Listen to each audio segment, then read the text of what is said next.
Entonces, bueno, la idolatría. La esencia de las 7 leyes universales es la prohibición en contra de la idolatría. Aquel que reverencia a una deidad distinta al creador niega el fundamento de la religión. Hay que entender aquí una diferencia. O sea, religión no es lo que creemos nosotros. No es decir, es que la filosofía en la que yo creo es una religión, no, un conjunto de dogmas y demás, es una religión. Aquí por religión se va a entender el noajísmo. ¿Qué es el noajísmo? Como hemos dicho, los deberes monoteístas de todo individuo de las naciones. Entonces el noajísmo no es una religión, simplemente es recuperar nuestra identidad, hacer lo que el Creador demanda de cada uno de nosotros.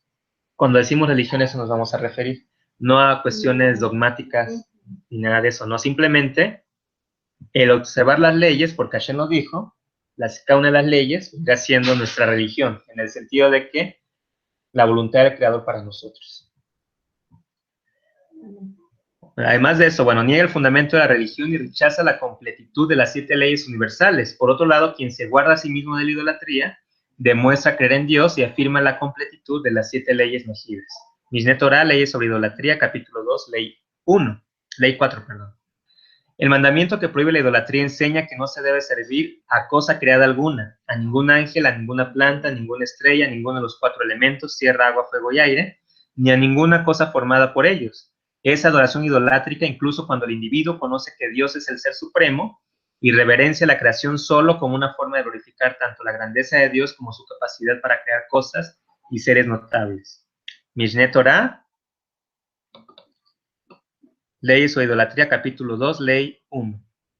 Entonces aquí cuando hace referencia a que la persona, aunque se dice que alabe, o sea, sí podemos nosotros darle gracias al Eterno, pero hoy, ya que conocemos la ciencia, nos damos cuenta qué maravilloso es el proceso de una planta, la fotosíntesis, cómo va creciendo, cómo se da el fruto, cómo del fruto va a salir toda una planta con semillitas que van a poder reproducirse. Entonces podemos ver unas maravillas tan grandes y decir, Hashem, ciertamente sé que existes, pero yo ahí estoy glorificando al Creador, no estoy desconectando. O sea, cuando yo digo, wow, esta planta es Dios, Dios libre.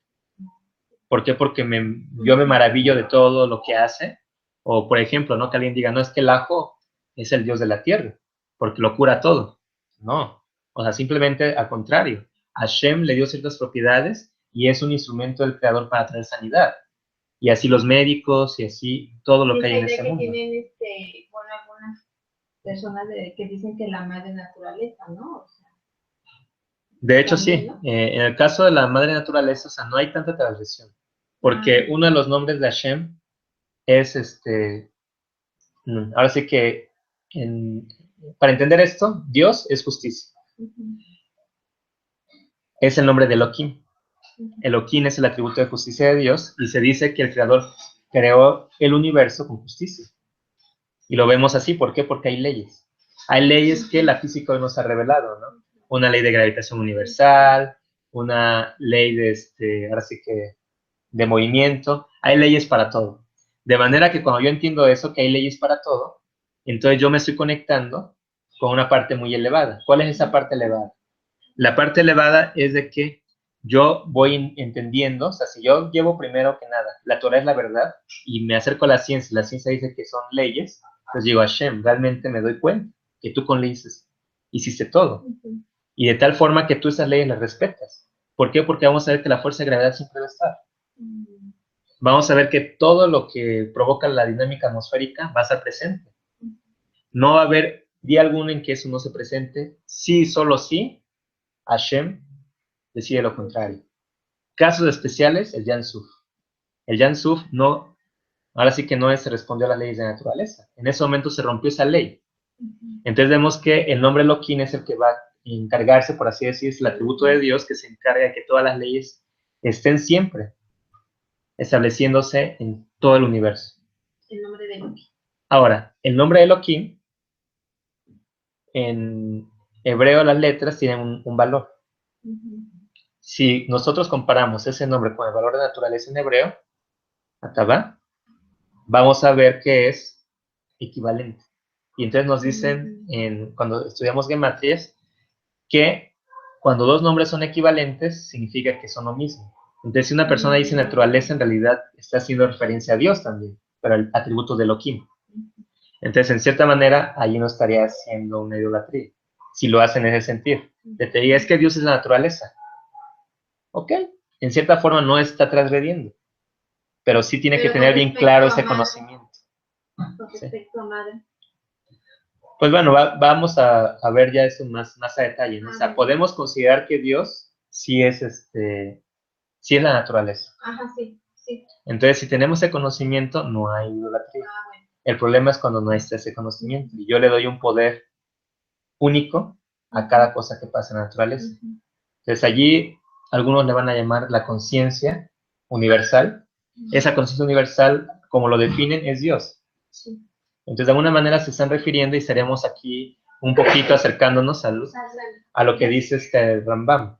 El Rambam dice que no hay ningún pueblo que de alguna forma transgreda al Eterno. Dice, o sea, hay muchas filosofías que creen que Dios es hombre y que se refieren a Dios como un hombre que hizo, que creó todo, pero lo refieren a un hombre. Le ponen todos esos atributos del creador a un hombre. Dice, esa persona, en realidad, o sea, no tiene la capacidad de entender que Dios no puede ser hombre. Pero dice, sin embargo, la misericordia del Eterno es tan grande que el creador acepta las plegarias de esa persona. Y dice, ok, está bien, o sea, entiendo que tienes una deficiencia. No puedes entender que yo no puedo ser hombre. Pero aún así me buscas con tu corazón, tienes un deseo de conectarte conmigo, yo acepto tus plegarias. Entonces es la misericordia del creador. El creador, dice David Amelech, que al corazón contrito y humillado no despreciará jamás. Es decir, todo aquel que lo busca, no importa que quiera que se lo cito Bimbo, el creador, aún así va a responderle a Hashem. ¿Por qué? Porque su misericordia y bondad son infinitas, infinitas.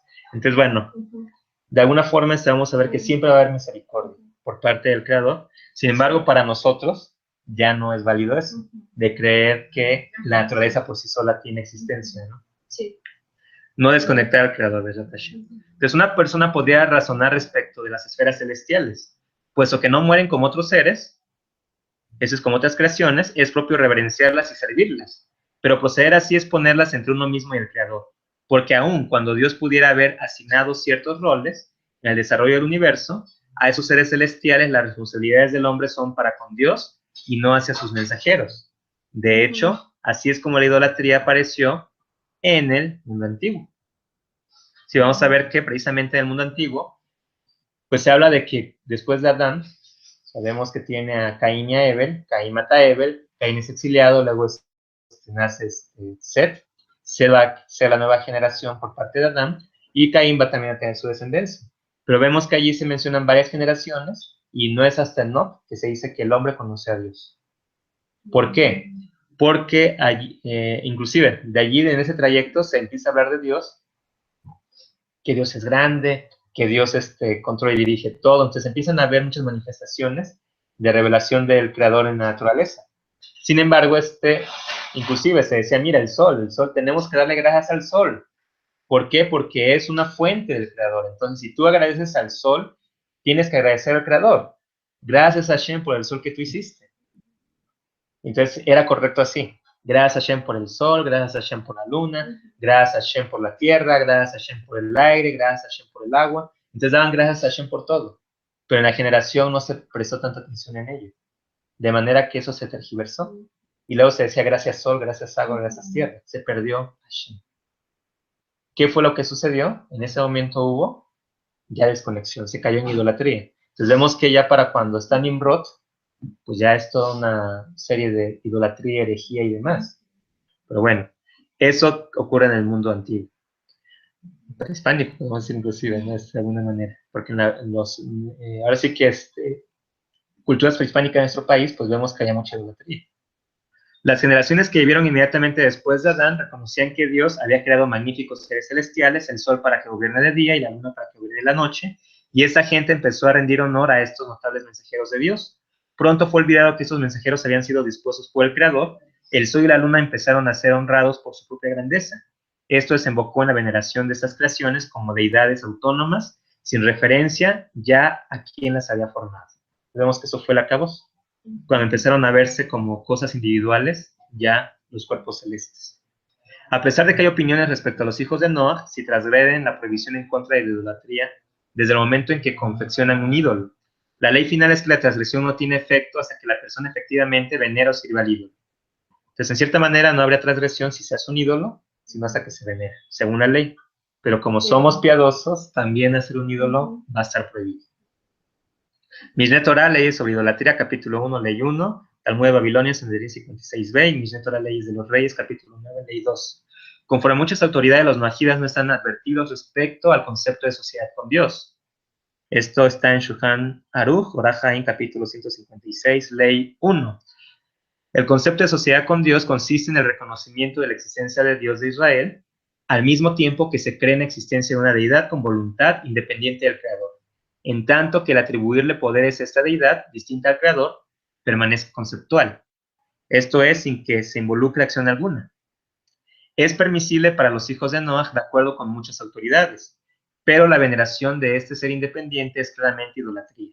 El peligro del concepto de sociedad es que libera a las personas para actuar en consonancia con dioses sin existencia y abre una vía hacia la idolatría efectiva. La mayoría de las autoridades recientes concuerdan que los hijos de Noah tienen prohibición en creer en un socio, en este caso un intermediario, alguien de que va a hablar con Dios, ¿no? Con el Creador. Nodá Beyudá, volumen 2, y Yoredea, números 148. Pero aún de acuerdo con estas últimas, los hijos de Noah tienen permitido jurar por el nombre de un ídolo en combinación con el nombre de Dios. Ahorita vamos a entender esto. Jurar en el nombre del Señor de los ejércitos y de una deidad hindú, por ejemplo. Bueno, por ejemplo, Joseph hizo algo. Cuando se acercan sus hermanos y le preguntan, le hacen una pregunta y él dice que se iba a devolver, creo que a Leví, o que si no les iba a hacer daño. No recuerdo ahorita exactamente la cita, pero la respuesta de Joseph es interesante porque dice, por la vida de Paró. Dice, si yo no cumplo, que el Paró muera, ¿no? Entonces, de alguna manera, Paró era considerado un ídolo, ¿no? Y entonces él jura en nombre de Paró. Dice, por la vida del faraón, ¿no? Que si eso no es cierto, que él se muera, ¿no? Entonces, dan a entender de que él no hizo un juramento en falso. Entonces, ahí se permite, yo puedo jurar en falso. Pero en lugar de jurar en falso con el nombre de Hashem, lo puedo hacer con el nombre de una idolatría. Eso es permisible. Pero teniendo yo en cuenta de que no quiero yo transgredir una ley que no es jurar en vano, no jurar en falso, ¿no? Con el nombre de Hashem. Entonces yo podría hacerlo para salirme cuando alguien me está presionando. No por el nombre de X o Y, ¿no? Ya lo digo allí y me salgo. Pero esto hay que tratar de evitarlo. Sin embargo, existe como una herramienta en caso de que tengamos una presión muy fuerte. Podríamos jurar con una deidad, pero sí, solo si sea en falso. No en algo real que vayamos a hacer, porque entonces sí estaríamos cometiendo idolatría. Dios nos libre de ello. Los hijos de Noah no tienen el mandamiento de santificar el nombre de Dios, rehusando venerar a un ídolo al encarar una amenaza a sus propias vidas. Mishneh Torah, leyes de los reyes, capítulo 10, ley 2. Y hay una disputa respecto a si los hijos de Noah tienen de hecho permitido el optar por entregar sus vidas de esta manera, puesto que no tienen ese proceder como mandamiento. Talmud de Babilonia, Sanedrín 74b y 75a y Tosefot respecto a 75a. Sin embargo, puesto que los hijos de Noah pueden llevar a cabo cualquiera de los 613 preceptos de la Torá, con las notables excepciones del capítulo anterior, entonces se inferiría que un noajida pudiera escoger entregar su vida por la santificación del nombre de Dios, antes que venerar un ídolo, aun cuando no hay un mandamiento de por medio. Entonces el noajida puede entregar su vida en lugar de cometer idolatría.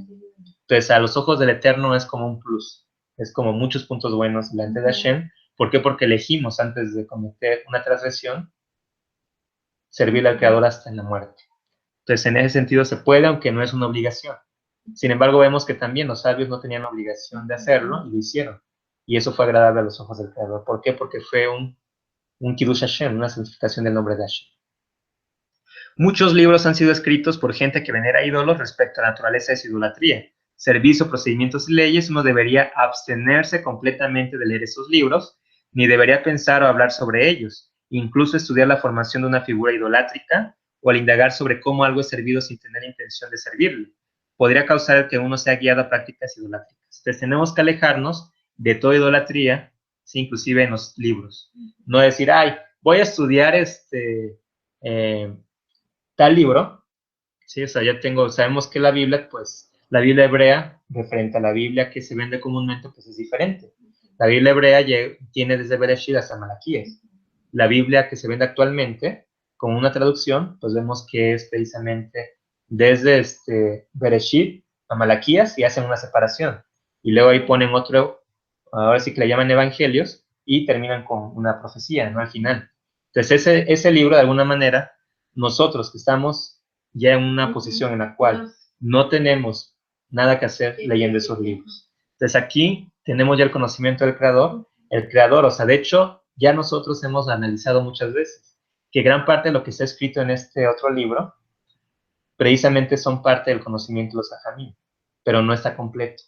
Entonces se saca mucho de contexto. Entonces cuando nosotros hemos analizado ese libro, vemos muchas cosas de la Gemara, muchas cosas del Talmud, que lamentablemente la gente que no conoce el Talmud y no conoce la Gemara se confunde. Y entonces ese libro está causando mucha confusión, de tal manera que inclusive se llega a decir, ¿no?, que el pueblo de Israel ya no es el pueblo de Dios, ellos son el pueblo de Dios, y muchas otras cosas que se manejan. Entonces eso es una herejía. Eso, en cierta manera, creer eso es una idolatría, porque estaremos diciendo, blasfemia también, que el Eterno miente. Y si el Eterno dijo en Números 23:19 que Él no es hombre para mentir, ni hijo de hombre para arrepentirse, significa que Él no va a cambiar su palabra. Su palabra va a ser siempre la misma. De manera que esa es la fe que tiene Israel, que Hashem no cambia de parecer. Por eso también nosotros estamos obligados a lo mismo. No leer ningún otro libro, porque en lugar de ayudarnos nos va a alejar del santo bendito es.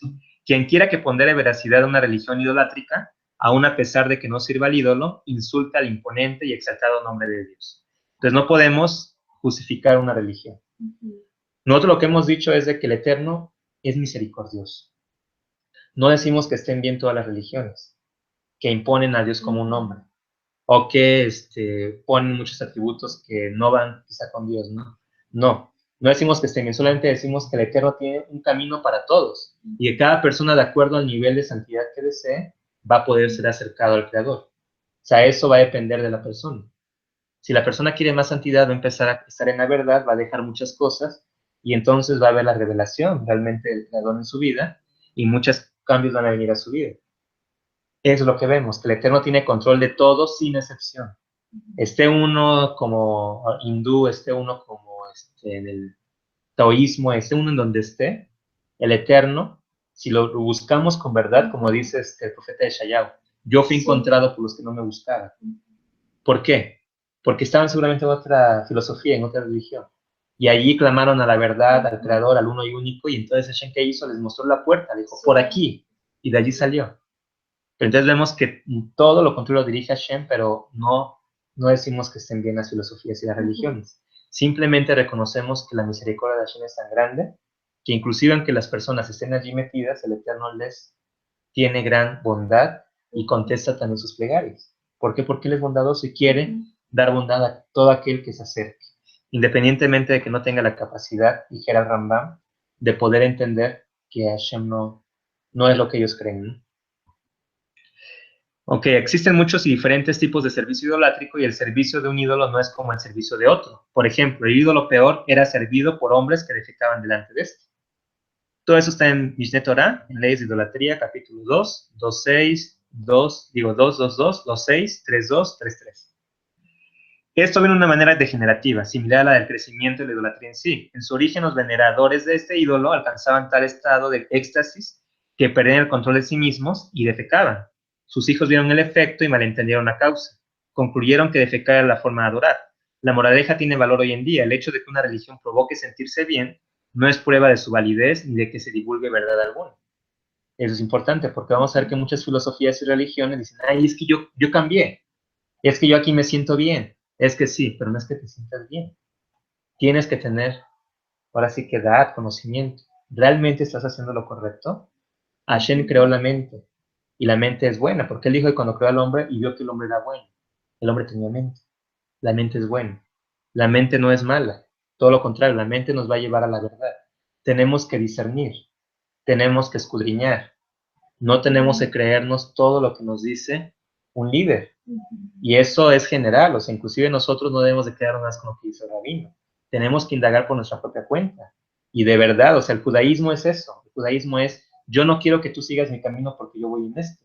Tú tienes tu camino y tienes que esmerarte en crear tu propio camino, porque tu camino es diferente al mío. De manera que respetamos el camino de cada persona. yo no voy a imponerle, y eso precisamente es decirle, oiga, es que usted no está cumpliendo, mire, usted está haciendo esto, o sea, ¿por qué? Porque yo considero que usted tiene que seguir mi camino, ¿no?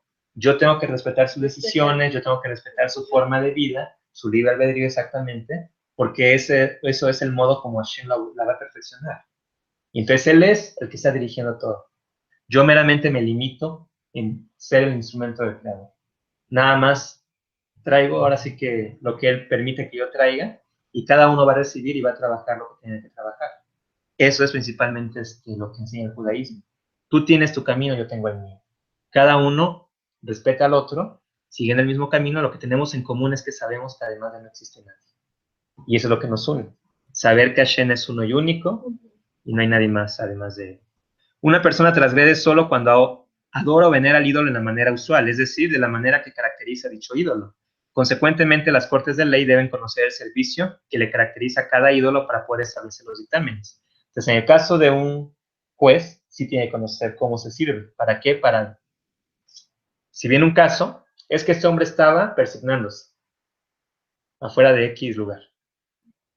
¿Por qué te persignas? ¿No sabes qué es la forma como se sirve a una deidad? O la persona que cierta fecha va a una pirámide y se pone ahí a recibir los rayos del sol. ¿Por qué haces eso? ¿No sabes que así se sirve a tal deidad? Entonces, de alguna manera, eso va a generar ya una corte. Entonces, allí se le va a llamar la atención a la persona. Si la persona se teshuva, Baruch Hashem, o sea, no va a pasar nada. Ok. El punto anterior se aplica a formas únicas de veneración. Si por otro lado la persona se inclina reverencialmente u ofrece sacrificios o incienso o una libación, las 4 formas de servicio en el Santo Templo en Jerusalén, a cualquiera de los ídolos incurre en delito y es digno de la pena capital, a pesar de que esta no sea la manera de veneración que caracteriza al mentado ídolo. ¿Qué se da? Hay una filosofía en particular que copió todo el servicio judío, que tienen su altar, tienen su lugar santísimo, tienen su atrio, y sacan su incienso y ponen a echar incienso, y hacen todo como se hacía en el Sagrado Templo. Aquí está diciendo que ese tipo de servicio es una idolatría tremenda. ¿Por qué? Porque se está sirviendo a un ídolo como si fuese el creador, cosa que es una transgresión. Alimentos dispuestos sobre un altar como una ofrenda a un ídolo están prohibidos. Por ejemplo, ahorita aquí en la festividad de muertos, no se pueden poner ofrendas. No se puede poner, ahora sí, nada que de alguna manera, ¿por qué? Porque estamos haciendo como una especie de idolatría. Estamos de alguna forma inclusive haciendo herejía, hechicería. ¿Por qué? Porque estamos llamando a los muertos. Ellos ya fueron juzgados, ya están con el santo bendito él. ¿Por qué vamos a quitarlos de ese lugar de descanso? O sea, eso nos lo enseña el profeta Samuel. Cuando Shaul lo manda a llamar, le dice, ¿por qué me llamaste? O sea, le reclama el profeta Samuel a Naví, ¿por qué lo llamó? Debe entender de que no es una cuestión recta y mucho menos agradable al creador el invocar a los muertos. Y ese tipo de festividad que se hace el 2 de noviembre aquí en México es una invocación a los muertos. Entonces vemos desde allí que eso es parte de la idolatría también. Entonces no se puede dar alimento, no se puede hacer, y además hasta meten allí muchas veces algún ídolo, ¿no? Hay una diferencia de opinión respecto a alimentos que de manera muy poco probable serían dispuestos como ofrenda a un ídolo, como saltamontes o cucarachas. Bueno, ahí dice que a lo mejor podría ser que quien pusiese esa ofrenda, si es una manera despectiva de referirse al ídolo, pues sería de alguna manera aceptable, ¿no? Ofrendarle una cucaracha. Pero aún así no porque hay que quitar ese sentimiento del corazón de querer ofrendar. Cosas tales como agua y sal, que no entran normalmente en la categoría de ofrendas idolátricas, quedan prohibidas si se las encuentra directamente enfrente de un ídolo o dentro de las cortinas que rodean al ídolo. No puede haber agua y sal frente a un ídolo también, no se puede poner ello. Está prohibido honrar a un ídolo, aún mediante ofrendas dispuestas fuera de los límites que circundan a un ídolo. Eso se considera como decorar un ídolo. Entonces yo no puedo, por ejemplo, si quiero adornar una calle y entre esas calles hay un recinto de algún lugar donde se adora a otro dios, poner decoraciones sobre ese recinto, porque entonces sería como decorar esa casa, que no es agradable al Eterno. Entonces hay que brincársela y seguir la decoración con otras. Arrojar monedas a un ídolo, incluso a una pileta dedicada a un ídolo, a la manera de los dioses orientales o de los semidioses tan comunes hoy en día, quedaría en la categoría de honrar a un ídolo y simbólicamente atribuirles poder. De otra manera, ¿por qué arrojar dinero, acto que claramente atribuye poder al ídolo, para recibir a cambio buena fortuna? O sea, ¿cuál es el chiste, no? O sea, de agarrar dinero y tirarlo cuando sabemos que precisamente el dinero, la bendición viene de Hashem. Entonces, una persona que tiene claro ello no va a hacer eso. Sabe que Hashem es la fuente de todo. Entonces, no podemos ir a una fuente y estar tirando dinero. Prohibido. Si algo ha sido preparado para ser ofrecido a un ídolo, pero no ha sido todavía ofrendado, está permitido para uso personal. Sin embargo, uno debería ser estricto y abstenerse de usar cualquier cosa que se halle en la casa de adoración de un ídolo. Por tanto, no debería tomarse velas del lugar donde se venera a un ídolo. Todo esto, bueno, Jochmat, Adán, leyes sobre idolatría, capítulo 84, ley 6, Mishneh Torah, leyes sobre idolatría, capítulo 3, ley 4. Y vamos a ver también que por allí va a haber otra situación, por ejemplo, en el panteísmo, que es un sistema de quienes confunden la totalidad del universo con el único Dios. Entonces ellos hablan con una forma un poquito más general, ¿no? No deberían comprarse o usarse los palillos de incienso expendidos por miembros de religiones idolátricas o grupos pseudo-religiosos. Por ejemplo, puesto que la mayoría de las sectas hindúes son panteísticas e idolátricas, tanto el incienso como alimentos saludables comprados de tales grupos son cuestionables, porque las comidas en sí mismas se presentan como si hubieran sido veneradas. De hecho, cualquier disciplina dietética de índole religiosa, en la que los alimentos en sí mismos, la combinación de estos, son honrados como curativos o maravillosos, per se, pudiera ser idolátrica. Mediante el verso, no solo de pan vive el hombre, sino de toda la palabra que procede de la boca de Dios. De Barín 8.3. Se nos enseña que no es el pan en sí mismo lo que nutre el cuerpo del hombre y le da fuerza, sino la palabra de Dios que está encapsulada en el pan y permite que el pan exista. Las letras de palabra que procede de la boca de Dios no solo que dan existencia al pan, sino que cuando es ingerido por el hombre, nutre el cuerpo de éste. Obviamente, lo mismo sucede con todo alimento o hierba o medicamentos, es simplemente el poder de Dios al interior del alimento, hierba o medicamento, el agente curativo. Entonces, todo eso está en Toraor, de Shalach 65b, columna 4. Todo lo que vamos a ver que va a mejorar o otra curación es porque el creador así quiere que sea. No es que tenga un poder en específico. Ahora aquí toca un tema muy importante: ofrendas de ídolos. No podemos comer tamales de muertos, no podemos comer pan de muerto, no podemos, exactamente, no podemos comer nada de las ofrendas de los muertos, por un lado. Por otro lado, las fiestas religiosas. Vemos que muchas religiones tienen fiesta en diciembre, en abril, inclusive por allí una fecha en febrero, donde se celebra el nacimiento de un semidios. Entonces, de alguna manera, allí lo que vamos a ver es que, o sea, si somos estrictos, hay mucha investigación al respecto. O sea, en realidad lo que sucede en diciembre es la muerte del sol. ¿Por qué? Porque justamente vamos a ver que cuando termina el otoño e inicia el invierno, es cuando el sol llega a su punto más bajo. Entonces, 3 días tarda en subir. Entonces, allí fue una mezcla de religiones. La adoración al sol caía precisamente un día, ahora sí que un poquito más de mediados de diciembre, que se celebra ahora una fiesta muy grande, casi en todo el mundo. Allí precisamente es cuando el sol se veneraba. A los 3 días, o sea, eso ocurría el 21 del mes. El día 24 empezaba a subir. Entonces era la deidad del sol la que era venerada. Entonces, a raíz de ello, como se hizo una mezcla de muchas religiones, la religión que en ese momento, y de alguna manera lo que estaba sucediendo y lo que ya causó mucho ruido, pues fue precisamente la vida de un judío que provocó revuelto en Roma. Pudo haber sido otro judío, pero sin embargo, el rey Constantino, que es el que está detrás de las traducciones y de los escritos de los libros, fue el que eligió a cierto judío. Le dio características de semidios, le colocó también eso de que era la deidad Sol, y entonces a raíz de eso quedó establecida así, en una de las grandes religiones y filosofías que hoy existen. Sin embargo, vamos a darnos cuenta que cuando se habla de la fecha real de ese personaje, se habla que fue en el mes de abril. Entonces, ese personaje en sí, históricamente, fue en el mes de abril. Entonces, aquí, entender estas cosas, pues nos van a dar claridad. Nos van a dar claridad y entonces también inclusive los alimentos que se ofrezcan a ese semidios son idolatría. Si se los ofrecen a los dioses griegos, también. Y aquí hay una cuestión muy interesante. Por ahí alguna vez una persona preguntó, ¿por qué dicen Dios? si esa es una palabra griega? ¿Por qué los rabinos? ¿A qué no saben los rabinos que es una palabra griega que se daba deidad? ¿Por qué? Bueno, una de las cosas que vamos a ver es de que las palabras que caen en desuso, o sea, los dioses griegos hoy no tienen poder. Los dioses griegos ya pasaron a la historia. O sea, hoy ya no están ahí viendo, no están clamando a sus dioses los griegos, ni ninguna de las naciones. Esos dioses ya pasaron a la historia, simplemente fue una época. Por lo tanto, ese término Dios ya no se emplea para referirse a los dioses griegos. Hoy en día el término Dios se emplea para referirse al Creador, y es con una D mayúscula. Para referirse a los otros dioses es con D minúscula. Cuando yo pongo una D minúscula me refiero a las deidades que creían otras naciones, y cuando yo pongo una D mayúscula es Dios, el Creador, el uno y único. Por esa razón, ahí solamente, no hay, porque por ahí la persona dice, bueno, ¿cómo un rabino va a decir eso? Porque está en desuso.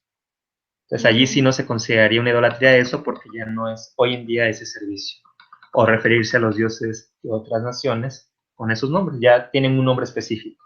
Si uno ofrece a un ídolo excremento, derrama sobre eso una libación de orina, transgrede, pues esto entra en la categoría de aspersión, uno de los 4 servicios en el templo de Jerusalén. Entonces no podemos hacerlo aunque querramos ofender al ídolo, hacer ese tipo de actos despreciables. Si un individuo faena un animal que está perdiendo uno de sus miembros, se le considera inocuo, a menos que sea la forma particular de servicio al ídolo. Entonces no hay problema si lo ofrenda diría, pero también nos vamos a abstener de ello. Si un hombre levanta un ladrillo y le dice, tú eres mi Dios, o alguna cosa por el estilo, es culpable de idolatría, aun si inmediatamente se retractara y dijera, esto no es mi Dios. El retractarse no es de ayuda. Eso no quiere decir que la persona no se pueda arrepentir. Seguramente podrá arrepentirse y Dios perdonará su idolatría, pero si sus dichos fueron atestiguados, deberá ser traído a juicio y condenado como un idólatra, sin importar que se haya arrepentido y retractado. El arrepentimiento es bueno solo entre el ser humano y Dios. Los jueces y cortes de ley carecen del poder para indagar el interior del corazón de las personas, como para determinar la sinceridad de su arrepentimiento. Esto solo Dios puede hacer. Entonces vemos que en ese caso, si hay testigos, pues tiene que entrar la ley. Y no se puede decir a un objeto o cosa que es Dios. Mishneh Torah, ley sobre idolatría, capítulo 3, ley 4. Talmud de Babilonia, marcó 13b, comentario de Rashi. Rabbi Akiva dice que eres cortado. Aquella persona que venera un ídolo de la forma que caracteriza a tal ídolo es culpable, aun si lo hace contenciosamente. Por ejemplo, si uno defeca delante de peor con el propósito de desgraciar al ídolo, es culpable puesto que ha llevado a cabo la forma prescrita de veneración. Entonces, en ese caso, como a Baal peor se le ofrendaba así, defecando delante de él, pues es considerado como si hiciese el servicio tal. Baal peor. ¿De dónde era? Pues de las tribus cananitas, de la época de cuando Israel estuvo en el desierto. Entonces, cuando se encuentran por ejemplo, los midianitas, que de alguna manera se acuerda del episodio de Pinjas, que mata al príncipe de la tribu de Rubén, porque se metió con la princesa midianita, se fueron los midianitas como si fuesen comerciantes. Y entonces allí, ya estando ahí dentro, les daban vino, los emborrachaban y después los ponían a defecar delante de Dios. Decía, a ver, búrlate de mi Dios, defeca delante de él.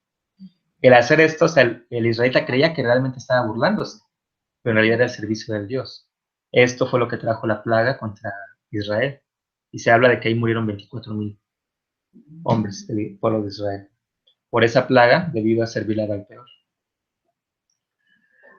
Baruch Hashem. Aquella persona que venera un ídolo de la forma que caracteriza a tal ídolo es culpable. Entonces vemos aquí el caso de Baal peor. Mishneh Torah, leyes sobre idolatría, capítulo 3, ley 5. En tanto que una persona acepta un ídolo como Dios, aun si solo lo venera debido a que su hechura o confección es extremadamente hermosa, o por miedo a que en caso contrario algún mal le sobrevenga, es culpable. Mishneh Torah, leyes sobre idolatría, capítulo 3, ley 6. Aquí es una cuestión muy interesante, porque muchas veces la gente no deja una filosofía, una religión, porque tiene temor a que se pierda. Tiene temor a que, dice, bueno, es que esto es lo que conozco, no conozco otra cosa, mi alma se va a perder. Nos dice aquí, si la persona piensa así y por miedo lo hace de servir a ese Dios, es culpable de idolatría también.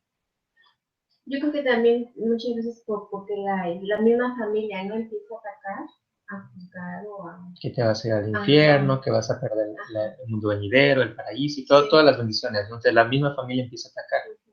Pero por ejemplo, o sea, a mí conocí una persona que tuvo un caso muy, muy especial. Me dice, oye, yo no quiero dejar esa filosofía que tengo.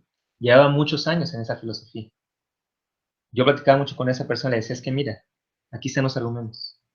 O sea, yo quizá tuve la fortuna, bendito Dios, de no estar más que 3 años en esa filosofía. Entonces yo no me impregné tanto como una persona de más de 30 o 20 años, ¿no? Que ya se impregnó mucho y que ya es parte de su vida y que sí. Y entonces me dicen, mira, es que, ¿sabes cómo me siento? Me siento como que estoy agarrada de un palo y abajo veo un vacío. Y si me suelto de esto que yo tengo ahorita, me voy a perder. Digo, suéltate, no te va a pasar nada. Pasó, como al mes decidió salirse y ya veo todo un panorama distinto, ¿no? Y entonces allí empezó un caminar ya diferente para esa persona. Finalmente, pues bueno, bendito Hashem, ya no es idólatra. Dejó todo eso, logró entender, pero le costó mucho trabajo, le costó muchas lágrimas. ¿Por qué? Porque no podía entender. Decía, es que no, es que mira, es que dicen que es y dicen que esto otro, y de acá y de allá, ok. Aquí, una de las cosas que a mí me dio mucha fuerza fue el entender precisamente, o sea, el hecho de tener esa palabra que les comentaba yo que se me dio, que me dijeron estaba yo en esa filosofía. Al Eterno le ha agradado la forma como lo has buscado, que dice él que te va a abrir un camino que tú no conoces, que es muy diferente a todo lo que tú has, ni siquiera has oído de él. Pero no tengas miedo porque él te está guiando. Justamente es cuando yo conozco el judaísmo, días después. Y entonces yo empiezo a conectar y digo, pues creo que a eso se refiere. Y yo me conecté tanto como Sajamín, que yo a conclusiones, cuando yo leía y estudiaba, pues llegaba yo a conclusiones como los Sajamín. O sea, decía, es que ellos piensan igual que yo. Yo de verdad que estaba en contra de muchas cosas que se enseñaban en ese lugar.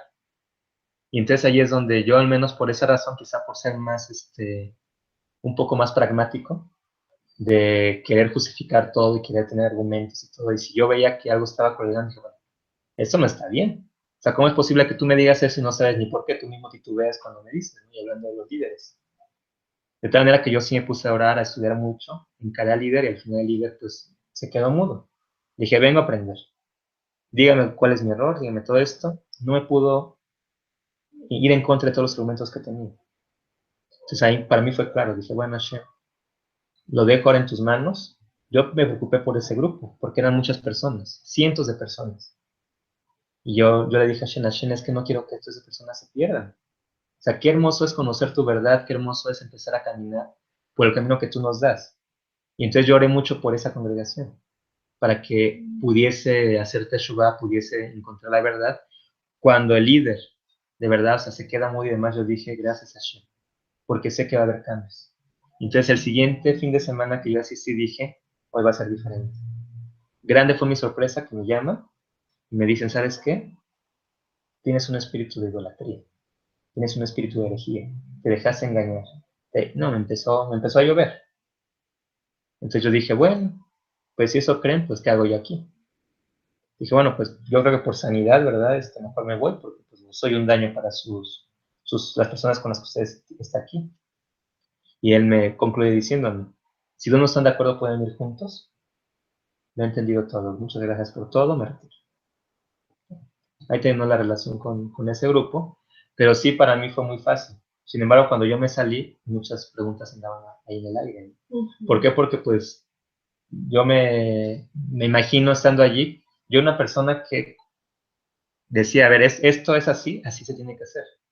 Entonces, de alguna manera me gané pues mucho cariño de la gente porque me esmeraba en cumplir todo y inclusive decía, no, es que si tal persona decía esto, se tiene que hacer esto y yo mismo hasta regañaba a todos, ¿no? O sea, tenía un hambre y una de claridad que pues hasta me movía ya la gente porque no les estaba yo condenando.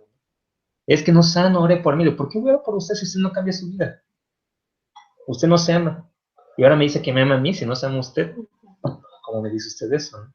Y todas esas cosas no se enseñaban allí. Entonces, cuando yo veo al judío que dice eso, que primero uno tiene que amarse a sí mismo y luego amar a los demás, y luego empieza a hablar de cómo el amor va detrás y cómo no nos conocemos y demás, digo, wow, de aquí soy. Entonces ese fue el camino, ¿no? Entonces, de alguna manera, esa parte es la que vamos a ver muchas veces. Vamos a ver esa parte que muchos van a tener ese temor. Pero aquí, precisamente los que pasamos por eso, tenemos que decir, no hay que temer. O sea, si algo tenemos, la confianza es que además de no existe nada. Hashem es uno y único, estuvimos en ese lugar, tenemos la paz, la tranquilidad y sobre todo vamos a ver que hay muchas más maravillas que han de llegar a nuestras vidas si hacemos lo que el Creador nos dejó, ¿no? Entonces, de alguna manera, el pueblo de Israel no fue el pueblo, ahora sí que no fue desechado, el pueblo de Israel sigue siendo, y lo dice el profeta, que al final de los días serán vestidos con lino fino, serán traídos, dice, Efraín será devuelto. No dice una nación extraña, no dice, no, dice Efraín. Y junto con Efraín vendrán todas las demás tribus de Israel. El pueblo de Israel es el pueblo de la promesa, y ese pueblo de la promesa, Hashem la va a cumplir hasta el final de los días, cuando venga Mashiach, se reconstruir el templo pronto en nuestros días. Amén. Y vamos a ver entonces que Israel va a estar sirviendo al Creador. Y entonces se va a cumplir lo que dice el profeta Zeharia. Y entonces las naciones subirán en Sukkot, como un día como hoy, y harán su Sukkah en Jerusalén, y ofrendarán ofrendas de agradecimiento al Creador para que el Creador envíe lluvias a sus tierras. Y la nación que falte, vendrá plaga y no habrá lluvia sobre su tierra. Entonces vamos a ver que esa conciencia, Besat Hashem, muy pronto está ya por llegar a este mundo. Entonces ahorita tenemos esta oportunidad de poder conocer esto. Bendito Hashem, o sea, el Eterno es bueno. Y como decía por allí un personaje famoso, el que tenga oídos para oír, que oiga, porque de eso se trata, ¿no? Oír lo que el Eterno nos dice a través de cada persona.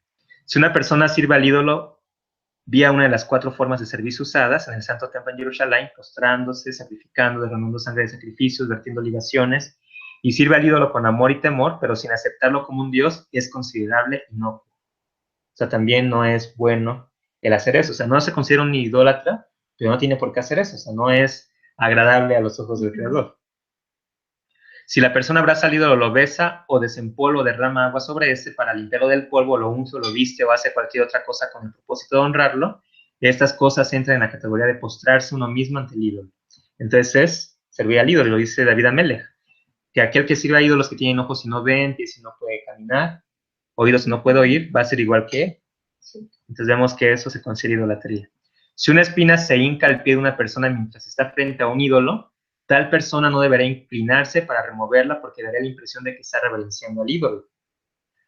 Esto es válido aún si no hay persona alguna que pudiera atestiguar, y es también válido en caso de que la persona desee recoger un dinero que se le cayó. La persona debe proceder a sentarse primero para entonces sacarse la espina o tomar el dinero. O debería dar la espalda al ídolo, removerlo de donde está, para entonces remover la espina o tomar el dinero. Y si por alguna razón personal una persona necesita quitarse el sombrero, debería abstenerse de hacerlo hasta que deje de estar frente al ídolo, de manera que no se dé la impresión de que está quitándose el sombrero para pedir respeto al ídolo. Entonces, ya sea que se nos desabrocha una agujeta, nos enterramos algo, se mete una piedrita en el pie, si estamos delante inclusive de un lugar de idolatría, no podemos inclinarnos. ¿Por qué? Porque va a parecer que estamos haciendo un acto, ¿no?, de reverencia allí. Lo mismo el hecho de inclinarnos a recoger algo, no se puede hacer, hay que hacerlo en una forma anormal. Como dice aquí, ponernos de espaldas, sentarnos, tirarnos, no sé, una forma que sea completamente inusual. O de plano no recoger nada. Aguantarnos, ya que pasamos el lugar, pues lo hacemos como querramos. Hay un grupo idolátrico en Jerusalén que guía a los turistas hasta su casa de adoración. La puerta que conduce al cuarto donde el ídolo es guardado es extremadamente baja. Quien quiera que ingrese a la habitación dará la impresión de que es por el ídolo que se inclina. Entonces, por ejemplo, aquí queda ya prohibido que uno visite ese ídolo en Jerusalén. ¿Por qué? Porque como está la puerta baja, uno se inclinaría al respecto, ¿no? Y lo mismo va a pasar con muchas ruinas aquí en México. Hay muchas ruinas que tienen una entrada muy bajita, y entonces la persona se inclina y muchos de esos lugares eran para alguna deidad. Entonces también tener cuidado en ello. Si hay una estatua diseñada de manera tal que la boca se ve como si absorbiera o entregara agua, una persona no debería beber de esta agua, poniendo su boca en la boca de la estatua porque se vería como si estuviera besándola. Entonces también se prohíbe que uno tome agua de una estatua así. Inclusive que salga agua por otra parte del cuerpo. No se permite. Mishneh Torah, ley sobre idolatría, capítulo 3, ley 7. Jochma Dan, ley sobre idolatría, capítulo 87, ley 8. Mishneh Torah, ley sobre idolatría, capítulo 23, ley 9. Está prohibido comisionar a un artesano la confección de un ídolo para uno mismo, aun si no se tiene la intención de servirlo. También está prohibido confeccionar un ídolo con manos propias, aun si el ídolo tiene un destinatario distinto y uno no intenta servirlo. Más aún, está prohibido confeccionar un ídolo con manos propias siendo uno mismo el destinatario. No podemos mandar a hacer un ídolo, no podemos tener un ídolo, no podemos comprar un ídolo, no podemos hacer un ídolo. cualquier situación que tenga que ver con que tengamos un ídolo está prohibido. Esto es, tenemos permiso para usar la fuerza si fuera necesario para prevenir tales actividades. Es decir, si de repente hubiese alguna situación que en la familia se quiere intentar hacer eso, se destruye lo que esté tratando, ahora sí que la materia, la máquina, todo lo que se está empleando, ¿no? Se puede emplear la fuerza para forzar a que no se haga. Por decir, en una ocasión, no sé si ahí, yo estuve mal, o sea, que haya faltado el respeto, bueno, porque no era mi casa, ¿no? O sea, llegó con mi hija, pero como su tía, la más grande religiosa, pues la agarré y la café, ¿no? Entonces, se salió con su esposo y yo me quedé y le dije, ahorita yo te ayudo a limpiar. Entonces, pues, yo vi demasiados muñequitos, ¿no? Entonces, pues, yo agarré algunos y los enterré. Entonces, pues ya le dejé unos ahí nada más. Entonces, cuando ella llegó, pues sí, así sí vio, ¿no? Y dije, ¿qué dice, no? En el momento no me dijo, en otra ocasión sí me dijo que porque había hecho. Entonces yo le comenté, pues, que estaba cometiendo idolatría y que se me al criador. Le digo, además, ¿para qué quieres tanto? ¿Sí? Y le digo, la verdad, o sea, piensa, bueno, le empecé a hablar de su arte, pero no la verdad. Entonces, pues a raíz de eso igual me fui apartando. Dije, mejor, o sea, vivir o sea, tú con tus ideas. Yo te comparto y te digo lo que no está bien como madre, te lo tengo que decir. Pero tú tienes un libre albedrío, eres mayor de edad y tú puedes hacer lo que necesites. Pues sí, ahí es ya delicado, porque si es la casa de otra persona, no podemos No se meternos. puede. Pero sí también no podemos decir algo que la persona no lo va a recibir, porque lejos de hacerle un bien, hacemos un mal. Sobre todo porque si la persona, debido a esa acción, se siente ofendida y siente y reniega de lo que creemos nosotros, eso es peor. Por eso es de que es preferible no hacer nada. No hacer nada. O sea, simplemente es insinuarle, llevarle un CD, llevarle eso, o sea, respetar en ese sentido. Porque podemos muchas veces hacer que sea aborrecible lo que estamos haciendo nosotros. Híjole, pues ya no lo volví a hacer, pero pues ya mejor decidí alejarme. Y también otra pregunta, por decir en esta cuestión, yo tengo comunicación con muchas personas. ¿Por qué? Porque hago posturas, ¿no? Entonces, pues la mayoría pues son católicas. Entonces, y ahorita ya no me invitan. Pero pues no falta quien me lleve a veces que un tamalito. Entonces, ¿qué es lo que yo hago? Regalarlo. Puede regalarlo o tirarlo. Regalan, ajá, yo lo he regalado, ¿no? Entonces, por eso yo sé que mi vecina es muy católica y, entonces le traje un tamalito, ¿no? Y pues le llevo a ella lo que, a veces yo lo tiro. Pero bueno, llevamos un tamalito y... Sí, de hecho, de preferencia tirarlo, porque es tirar. servicio, ¿no? Ajá. Servicio a un ídolo. O sea, y si Sí. se hace en memoria de un ídolo, lo preferible es tirarlo. Pero sin embargo, también, o sea, si hay una persona que lo necesite, la vida es primero. Entonces ahí se puede regalar, o sea, que ande un indigente y en ese momento se tiene eso, se le da. Si no tirar. Y no tirarlo. Bueno. Pero en dado caso que no sea así, se tira mejor el alimento. Entonces todo va a depender de en qué situación uno se encuentra. Sí. Ahora aquí también hablar con las personas y decir, ¿sabes qué? No me traigas nada, puede causar también división. Entonces no hay que hacer eso. Simplemente decir, muchas gracias. Sí. ¿Sabe qué? A lo mejor sí puede decir, ¿sabe qué? Yo no como aceite o la masa, o sea, decir algo, para que la persona ya sepa que pues, no se lo va a comer. Y entonces va a abstenerse de traerle algo. Y por decir igual que me invitan a a una misa de tal punto y eso, o sea, muchas gracias, si yo puedo, yo vengo, pero, o sea, nunca voy, entonces, solamente ahorita la señora, la que me está rentando, pues, que no me conoce bien, es la que me invita y es la que me ofrece, pero ya las demás amistades, como si saben ya, y que ya no voy, ya no se abstienen. Pero todo a su tiempo, o sea, hay que tener paciencia, pedir al Creador para que nos dé ese lugar especial donde podamos estar, y sobre todo que encontremos gracia siempre, y que nos dé las palabras, ¿no? Y que a través de nuestras acciones podamos hacer que la gente retorne. Pero sí, aquí es importante no ofender a nadie, no hacer sentir mal a nadie, porque eso es lo más importante. O sea, Sí. ya estudiamos que las ofensas contra Hashem, de alguna manera, no es porque se tenga que ser así, pero es más fácil que Hashem nos perdone a alcanzar el perdón de una persona. Entonces, Sí. por eso tenemos que tener más temor de tratar bien a las personas. ¿Por qué? Porque si llegamos a ofenderlas, si llegan a sentir algo en contra de nosotros, y elevan una plegaria, como sea, Hashem la recibe, y puede ser contraproducente para nosotros. Entonces, por eso es importante estar bien sobre todo con las personas que no saben lo mismo que nosotros. No ofenderlos, no maltratarlos, Sí. no hacerlos sentir mal. Pero bueno, todo es para bien. Vamos aprendiendo en bendito Sí. Hashem, tenemos el recurso de la Teshuvah siempre, y decirle a Hashem, perdóname, no sabía, ponernos a cuentas con él. Y él es misericordioso y siempre nos escucha. Nos da la oportunidad para rectificar todo desde Hashem. Baruch Hashem. Una imagen que es cóncava antes de que un relieve o en 2 dimensiones, tales como pinturas o tapetes, está permitida.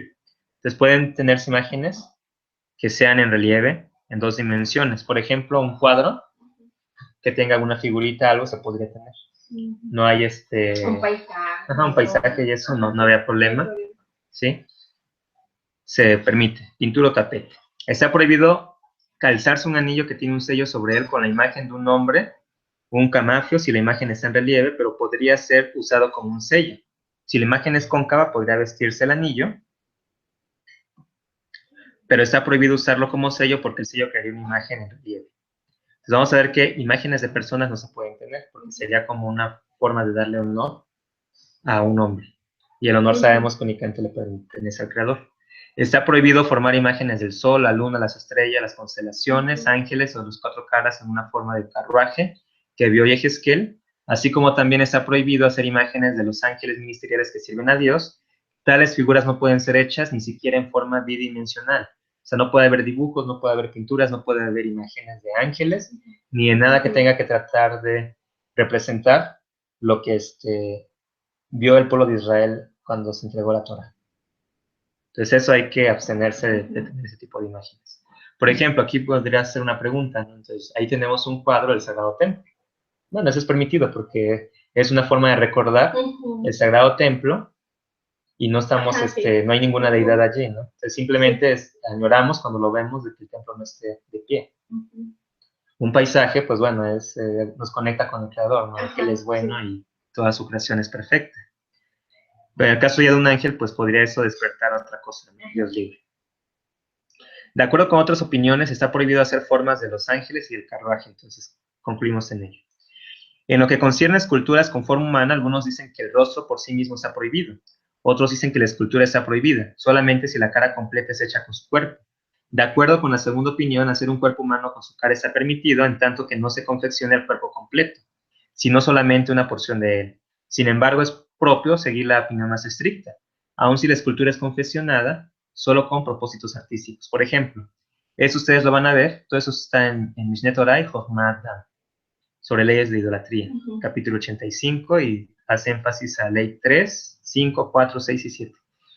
Por ejemplo, en la ciudad de David, que está en Jerusalén, ahí van a ver ustedes una escultura de David Amelech.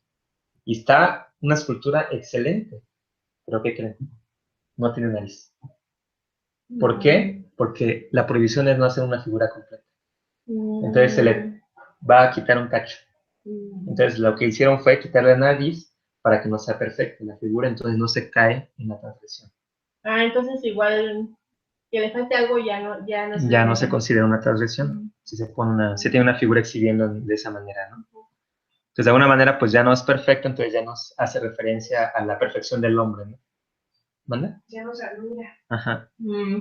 Está permitido hacer esculturas de árboles y de animales, ya sean domésticos o salvajes, incluso de animales que son símbolos en la astrología, tales como el león, el carnero o el toro. Podrían hacerse la figura completa de esas figuras y retenerlas como posesión o propiedad. Sin embargo, no se pueden hacer juntos en una sola forma o estatua, los 12 símbolos astrológicos. Entonces se prohíbe tener en una sola figura todos los animales. Eso sí, no se puede. Hay una opinión adicional prohibiendo todas las formas tridimensionales, ya sean relieve o cóncavas. Esa opinión prohíbe confeccionar tales formas con el propósito de mantenerlas como propias. Es apropiado seguir esa opinión. Entonces, en conclusión, abstenernos de cualquier tipo de figura tridimensional. O sea, que sean 3 dimensiones, no tenerla Ajá, sí. y ni para hacerlas ni como propias. Eso sería la opinión más estricta, ¿no? Entonces siempre nos vamos a someter a la opinión más estricta. Uno nunca debería contemplar imágenes humanas tridimensionales. Tales actos de contemplación son espiritualmente dañinos. Pero imágenes sobre anillos, puesto que generalmente carecen de connotaciones idolátricas, podrían ser contempladas. Entonces no podemos contemplar imágenes, por ejemplo, cuadros del Egipto pasado o de las culturas prehispánicas, que de alguna manera van a tener cuestiones de idolatría, pues van a estar allí impregnadas en esas imágenes. Entonces se prohíbe tenerlas, verlas inclusive. Por lo tanto, visita museos, pues evitar ir a los museos, ¿no? De cierta manera. Las tres principales imágenes idolátricas en el mundo son el dragón, que es un derivado de la serpiente primaria, una figura de un hombre ofreciendo al observador algo en la palma de la mano. Esta imagen es comúnmente encontrada hoy en día enfrente de las iglesias. Entonces también esas imágenes se prohíben. Una mujer con un niño en brazos, esa es la perversión idolátrica de Jabá, la madre de toda la humanidad. Vino a ser el símbolo de la reina de los cielos y es una imagen que todavía prevalece en numerosas culturas y religiones. Entonces vemos que Jabá es tergiversada y se toma como una virgen, ¿no? Entonces también para evitar ello. Todo esto está en Jochmat Dan, Leyes sobre Idolatría, capítulo 85, ley 8, la ley 9, también en Talmud de Babilonia, Avodat Zarah 42b y 41a, Shulchan Aruch, Yoredea, capítulo 141, ley 1, Shach, nota 4. Jochmat Dan, Leyes sobre Idolatría, capítulo 85, ley 2. Hay una diferencia de opinión respecto a si los hijos de Noah transgreden el mandamiento que prohíbe la idolatría al convencer a alguna persona que adore o reverencie a un ídolo. Una opinión establece que los hijos de Noah no transgreden el proceder así. La otra opinión sostiene que uno es culpable y merecedor de la pena capital, pero solo si guía a un yodí para que se aparte de su devoción al Dios de Israel y lo convence de servir a un ídolo. Sin embargo, cuando un noajida convence a otro noajida para que sirva un ídolo, si bien no es condenable a través de las cortes de justicia, puesto que ha negado a otra persona y asimismo la posibilidad de acercarse a Dios, ciertamente recibirá castigo desde los cielos. Es prohibido convencer a otra persona de idolatría, sea judío o sea noajida.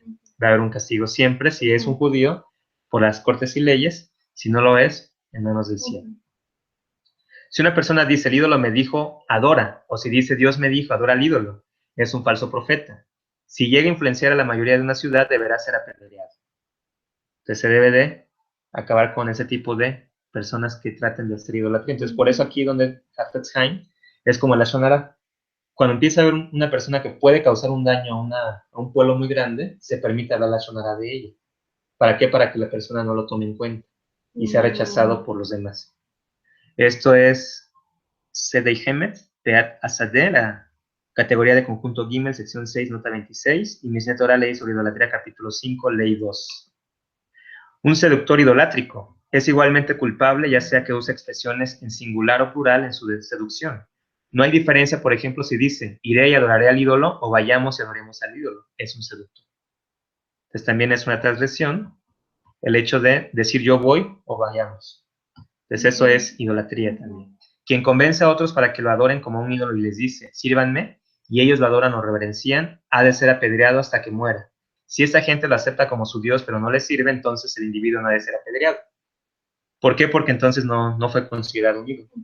Pero sí, tiene que morir para que se rompa esa deidad. Si una persona profetiza en el nombre de un ídolo, se dice, por poner un ejemplo, tal ídolo, tal estrella me dijo que es una obligación proceder de esta u otra manera y no actuar de tal o cual forma. Aun si sus palabras enseñaran correctamente la ley, está sujeta a la pena capital por idolatría. Entonces no se puede alterar la palabra del Eterno. No se puede decir que la Torá es así, pero también tal astro dice o el ídolo tal dijo. No se puede comparar la Torá con ningún otro ídolo. Mishneh Torah, ley sobre idolatría, capítulo 5, ley 5. Está prohibido establecer una ley o refutar una ley a través de la autoridad de alguien que profetice en el nombre de un ídolo. Tampoco se le deberá pedir un milagro o que produzca alguna señal. Si alguien así lo pide, no se deberá prestar atención al asunto ni reflexionar al respecto. Quien quiera que piense acerca de estos milagros y diga, quizás son de verdad, transgrede una ley. Aun si el milagrero caminara sobre el agua o se levantara desde la muerte, no se deberá prestar atención a tales actos. Tales milagros son una prueba para nuestra fe en Dios. Entonces el Creador va a mandar muchos hechos que van a hacer que dudemos, pero es la prueba del Creador. Así lo tomó el pueblo de Israel y por eso no sucumbió. Si no, imaginemos a Moshe Rabenu, por eso es que su tumba no se sabe, para evitar que el pueblo de Israel lo idolatrara. Desapareció la tumba de Moshe, para evitar la idolatría. Porque él sí, ahora sí que era tan elevado que pudo haber sido fácil adorarlo y ser una deidad desde antaño. También dicen en un comentario de Rashi, ¿no? Que Jacob por eso no se quiso quedar en Israel, ¿no? También. Para que no causarlos a idolatría. Exactamente, también Jacob prefirió irse que lo enterraran así que donde estaban los patriarcas. De forma similar, un falso profeta de recibir muerte por estrangulación, aun si en un momento dado profetiza valiéndose del nombre de Dios, y aun si eventualmente enseñara las 7 leyes universales de forma correcta. Por ejemplo, sin añadir ni quitar el sentido propio de la ley. O sea, mientras él diga que está hablando con Dios y que Dios le dijo y demás, es considerado un falso profeta. ¿Por qué? Porque además de Moshe Rabbeinu no hay profeta. Él fue el más grande y se habla de que ya la época de la profecía se terminó. Es falso profeta aquel que profetiza palabras que no oyó en una visión profética. Bueno, es que aquí, para entender quién es un profeta, tenemos que estudiar al Rambam, y de hecho lo vamos a hacer. Posteriormente vamos a estudiar al Rambam y él nos va a decir qué características va a tener un profeta. Si la persona cumple con esos requisitos, es un profeta. Si no cumple, no lo es. Entonces, cuando pasemos ahora sí que a la balanza, a todos los que se dicen profetas, vamos a darnos cuenta que no cumplen con todo eso que dice el Rambam. Esa es la certeza que tenemos de quién es y quién no es. Entonces dice que el falso profeta, aquel que profetiza palabras que no oyen una visión profética, y también aquí el que oyendo las palabras de un profeta verdadero, dice que él fue quien las recibió y simula profetizar dichas palabras, también es considerado falso profeta y también va a sufrir de alguna manera la pena por haber transgredido la ley de idolatría. Quien se abstiene de ejecutar la pena de muerte a un falso profeta es un transgresor y no tiene relevancia qué tanto teme actuar, debido ya sea a la posición exaltada que pudiera traer el falso profeta o debido al miedo que pudiera tener de las palabras del falso profeta. Entonces, uno no tiene que temer de las palabras que dice una persona que sabemos que no es profeta. Diga maldiciones, diga lo que diga, nuestra confianza está en el Creador y no va a permitir el Hashem que nos dañe. Mishneh Torah, leyes de idolatría, aquí es capítulo 5, de la ley 5 hasta la 9. Por regla general, los falsos profetas, sus discípulos y otros practicantes idólatras atemorizan los corazones de sus víctimas, usualmente mediante amenazas de condenación eterna, infierno de fuego u otros terrores similares. Uno puede fortalecer su corazón ante estas amenazas recordando tanto que Dios es todo misericordioso, que recompensa y o castiga de acuerdo con los actos de una persona, así como que incluso sus castigos vienen con una corrección y una purificación del alma, como escribió David Amelech. No ponga su confianza en benefactores, ni en el Hijo del Hombre en quien no hay salvación. Afortunado aquel cuyo ayudador es el Dios de Jacob, aquel cuya esperanza yace en el Señor su Dios. Teilín 146, 3 al 5. Entonces vemos que ahí muy claramente lo dice David Amelech. Y también lo dice el profeta Yirmiyahu, ¿verdad? Maldito el hombre que confía en el hombre. La confianza debe estar en Shem. Una persona no debería usar un ídolo o una casa de idolatría como un punto de referencia. Por ejemplo, diciéndole a un amigo, encuéntrame a tal lado de aquella casa de idolatría. Entonces hay que evitar hablar inclusive sobre esos lugares y estar sobre esos lugares, ¿no? Esto sigue leyes de idolatría, Mishneh Torah, capítulo 5, ley 11. Un pilar que sirve como un punto central de adoración idolátrica para reunir a gente es llamado una matzevah, un pilar prohibido. Está prohibido aun si la gente viene a él con el propósito de adorar a Dios, porque esta fue la manera de los idólatras de la antigüedad. Quien quiera que erige un pilar de este tipo lleva a cabo un acto prohibido, pero no le corresponde la pena capital. Entonces no podemos ser pilares, porque así era como se servía antes. La piedra Kaaba en la Meca es uno de tales pilares prohibidos, y el concepto de pilar prohibido está aún con nosotros hoy en día en plenitud de forma. El libro y película 2001, Una odisea en el espacio, fue escrito para honrar los poderes de un pilar idolátrico. Entonces ahí se habla de una piedra, ¿no? Y se menciona mucho la piedra filosofal, y que el cubo y muchas cosas, ¿no? Todo eso son pilares que se piensa que a partir de allí se originó todo, ¿no? Eso es idolatría. Un tapete de piedra con figuras labradas en él para atraer la mirada es llamado una piedra con figuras y está prohibido. Aun si uno se postra sobre él con el propósito de adorar a Dios, lleva a cabo un acto prohibido, porque esa es la manera que usa el idólatra, pero no se le debe aplicar la pena capital. La manera de adoración idolátrica consistía en tender el tapete de piedra sobre el piso delante del ídolo. Toda persona parada sobre el tapete de piedra entonces se postraba ante el ídolo. Por tanto, no se debería emplear una práctica similar cuando la intención es adorar a Dios. Está escrito en la Torah que no has de servir al Creador como sirves a las otras deidades. Entonces el Creador ya dijo, ya especificó cómo se le va a servir. No vamos a innovar en un nuevo tipo de servicio. Ya está escrito todo. La ley anterior se aplica a todos los lugares excepto el Santo Templo en Jerusalén, donde es permisible postrarse ante Dios sobre un tapete de piedra, solamente allí. Mishneh Torah, leyes sobre idolatría, capítulo 5, ley 11, y capítulo 6, ley 6, y capítulo 6, ley 7. Quien se inclina sobre una piedra con figuras no transgrede hasta que la postración es completa, extendiendo sus brazos y piernas. Pero si se inclina ante un ídolo concreto, si la piedra con figuras era solamente un piso puesto delante de un ídolo, ya sea que la postración sea completa o que simplemente inclina la cintura, transgrede la prohibición en contra de la idolatría y le corresponde la pena capital. No se puede inclinar ante ninguna piedra ni ninguna figura.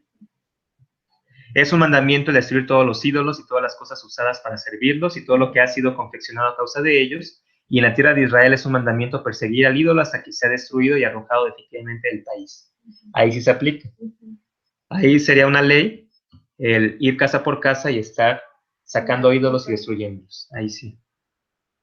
Ok, Mishneh Torah, leyes sobre idolatría, capítulo 6, ley 6 y capítulo 7, ley 1.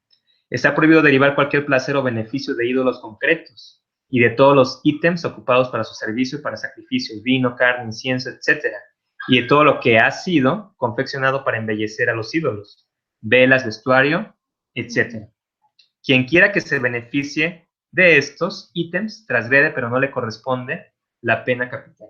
Entonces vamos a ver que está prohibido derivar cualquier tipo de beneficio. Por ejemplo, yo no puedo crear un ídolo y decir, pues esa gente busca tal ídolo, se lo voy a hacer, se lo voy a vender. Entonces no es permitido eso. No es permitido trabajar ídolos para sacar un beneficio. Entonces allí hay que tener cuidado de ello. Inclusive también, por ejemplo, es que el vino que ellos venden es mucho más económico, sí, pero no sabemos cómo lo hicieron. A lo mejor allí hicieron algún ritual o demás, entonces ya está contaminado. Entonces por eso también los productos que ellos vendan, pues no son del todo aceptables, ¿no? Hay que tener cuidado con ello. Está prohibido cualquier beneficio o uso de un animal que ha sido ofrecido a un ídolo, incluyendo el excremento del animal, sus huesos, sus cuernos, pezuñas o piel. Por tanto, si hay una piel con una marca que indica que fue ofrecido a un ídolo, por ejemplo, una incisión rasgada frente al corazón del animal, entonces cualquier uso de dicha piel está prohibido. No se puede usar tampoco los restos de un animal que fueron ofrecidos. Todo esto es Mishneh Torah, leyes sobre idolatría, del capítulo 7 de la ley 1 hasta la 6. La diferencia entre un ídolo que le pertenece a un ajida y un ídolo que le pertenece a un israelita es que el primero está prohibido inmediatamente después de que su confección ha sido completada, aún a pesar de que no haya sido servido. El ídolo de un ajida se constituye en un dios desde el momento en que existe como una figura tallada. El ídolo de un israelita no está prohibido hasta que se le ha servido. Entonces vemos que la ley es diferente. El ajida, desde el hecho de tenerlo, el israelita al servirlo. Esa va a ser la diferencia. Entonces vemos que la ley es más estricta para nosotros.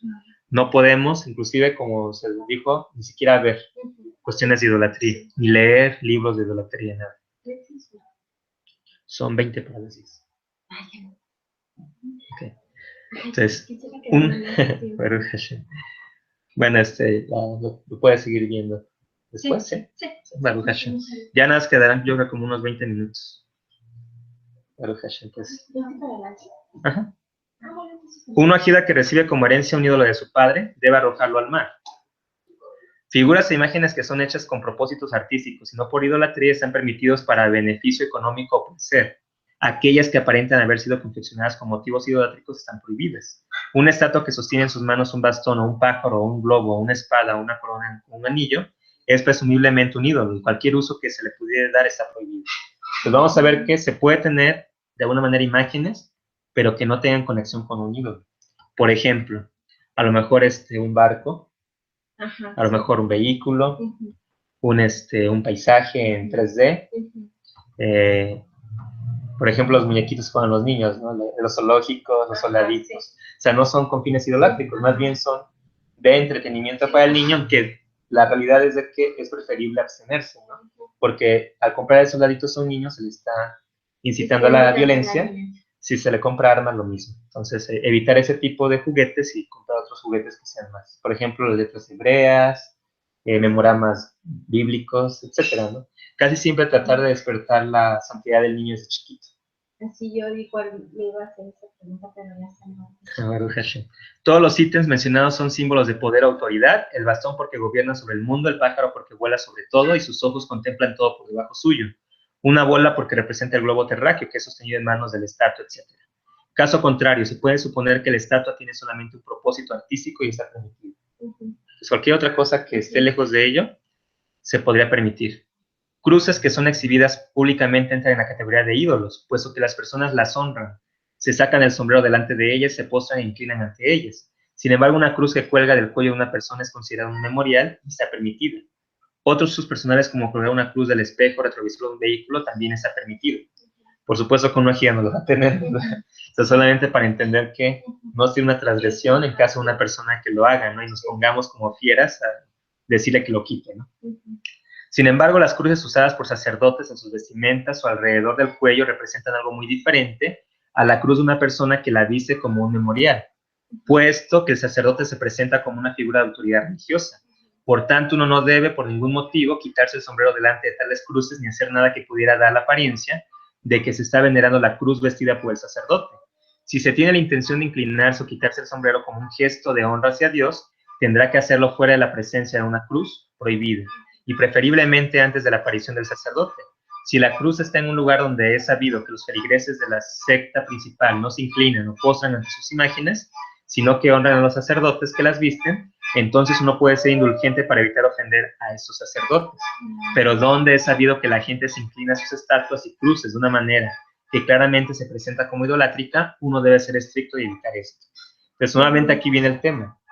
Si yo puedo traer paz, voy a elegir. Entonces, solamente en caso de que yo no genere un conflicto, de que la gente hable mal. ¿Por qué? Porque si yo me empiezo a ser abominable a sus ojos, van a ser abominable el nojismo y el judaísmo, y entonces va a ser lo mismo que ha pasado, ¿no? Se va a dar un antisemitismo y Dios libre de tener un antinojismo. De manera que van a decir, bueno, es que ellos se sienten muy santos. Y no es así, sino simplemente es igual que el judío, cuidamos la santidad, queremos servir al Creador con perfección. Uno no necesita ser estricto respecto a vestir una medalla en el cuello para la suerte, cuando se viaja, por ejemplo, en tanto que la imagen sobre la medalla no es venerada. Entonces vamos a ver que mientras no es una imagen venerada, no hay ningún problema. Y también que no le demos un valor. Por ejemplo, vamos a ver que hay algunas medallas del Rebbe Nachman, que es una llamita, pero la llamita dice Isheni, que mi fuego está encendido. Da a entender de que nos conectemos, y además en el interior de estas medallitas viene el libro de Teilín. Entonces es más una segulá. Es una segulá donde es una protección, y sobre todo cuando sintamos así temor y demás, pues está eso que nos recuerda, los Teilín. Entonces por los Teilín viene la fuerza, la confianza, la vida Melech, que cuando salen problemas está, pero es un método indirecto para conectarme al Creador. No es la medallita lo que me va a salvar. No es eso que yo compro lo que me va a salvar. No, es más bien la conexión que yo voy a despertar al apreciar eso con el Creador. Porque si no, pues también se está... Sería idolatría. Exactamente, eso es importante mencionarlo, porque por ahí preguntan, bueno, ¿y por qué los judíos tienen las hamsas, ¿no? Que son las manitas y muchos símbolos? Pues bueno, son meramente algunos, vamos a decir que herramientas que ayudan a que el judío tome conciencia y no se deje caer, ¿no? Por así decirlo, y recuerda a Hashem en todo momento. Si uno encuentra utensilios como vasijas, joyas o telas finas con imágenes impresas sobre ellos, y si es sabido que esas imágenes fueron confeccionadas con el propósito de venerar a ídolos, como aquellas encontradas en la India y el sureste de Asia, están prohibidos. Pero si uno no tiene seguridad respecto a para qué fueron impresas las imágenes o si los utensilios fueron encontrados como algo sin valor, por ejemplo, vasijas simples usadas para un agua u otros alimentos, entonces tales cosas no están prohibidas de ningún modo. Todo esto está en Homat Adán. Entonces vamos a ver que hay que tener en cuenta ello, ¿no? Tratar de saber si tenemos algún, pues por ahí artilugio antiguo, tratar de saber su historia. No, nada más ahí se ve bonito y ya lo agarro, ¿no? Porque no sé, tengo que investigar. Porque si seguramente esto fue usado como una cuestión de idolatría, me va a afectar, ¿no? Y entonces va a estar prohibido si fue empleado para cuestiones de idolatría. Puede ser una jícara, puede ser una olla, lo que sea. De preferencia, mejor no usar cosas antiguas. Hoy en día las personas no están tan ligadas a sus ídolos, ni siquiera a aquellas imágenes a las que sirven, como la cruz o la madre con un niño en brazos. Debido a esto, ni una vasija es encontrada en países occidentales. Se puede asumir que las imágenes son por arte o memorial y no por idolatría. entonces el uso de tales vasijas estaría permitido, pero es mejor no guardarlas como propiedad, porque podría dar la impresión de que el propietario es un idólatra. Entonces, ¿qué significa ello? Que yo no puedo tener platos, cucharas, vasos que tengan imágenes de hombres, de referencia a lo que ya leímos. Sí. Pero sí podría tener a lo mejor algún detalle, ¿no? Un paisaje, algún decorado, pero que sea meramente artístico y que no, exacto, y no traiga ninguna conexión con la idolatría. Es un acto de idolatría el comer o beber algo con la idea de que tal alimento es la sustancia de un dios y que la persona que lo consume está, por tanto, asimilando la sustancia del dios en su propio ser. Hay filosofías y religiones que dicen ese es el cuerpo y esa es la sangre. Y entonces hacen referencia ahí a veces al pan y al vino, ¿no? Y que cuando uno lo come está ingiriendo lo de esa deidad. Eso es idolatría. Históricamente los hijos de Noah han caído en prácticas idolátricas debido a una carencia de discernimiento entre lo Kai y lo Kut, Dios y divinidad. Uno puede decir que toda la creación es divina, porque contiene la fuerza de vida proveniente de Dios, pero decir que cualquier creación es Dios es idolatría. Es lo que decíamos, ¿no? Yo puedo decir que la naturaleza es Dios, pero no que Dios es la naturaleza. ¿Por qué? Porque al decir que Dios es la naturaleza, yo estaré diciendo que algo en específico es Dios. Entonces ahí ya no, pero sí puedo decir que la naturaleza es Dios. ¿Por qué? Porque la naturaleza es una manifestación de Dios y Dios está detrás de eso, que se creó. Está prohibido usar una vasija que uno...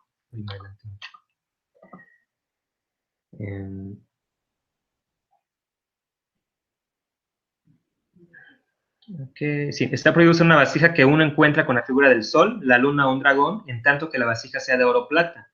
Asimismo, si uno encuentra una vestimenta de seda con color escarlata o anillos o aretes con esas figuras impresas, tales cosas están prohibidas. Entonces no se pueden usar ropas orientales ni utensilios orientales, porque vemos que traen dragones, traen cuestiones en oro y plata, que casi siempre tienen que ver con alguna deidad, ¿no? Mishneh Torah, leyes sobre idolatría, capítulo 7, ley 8 a la 9 y 16.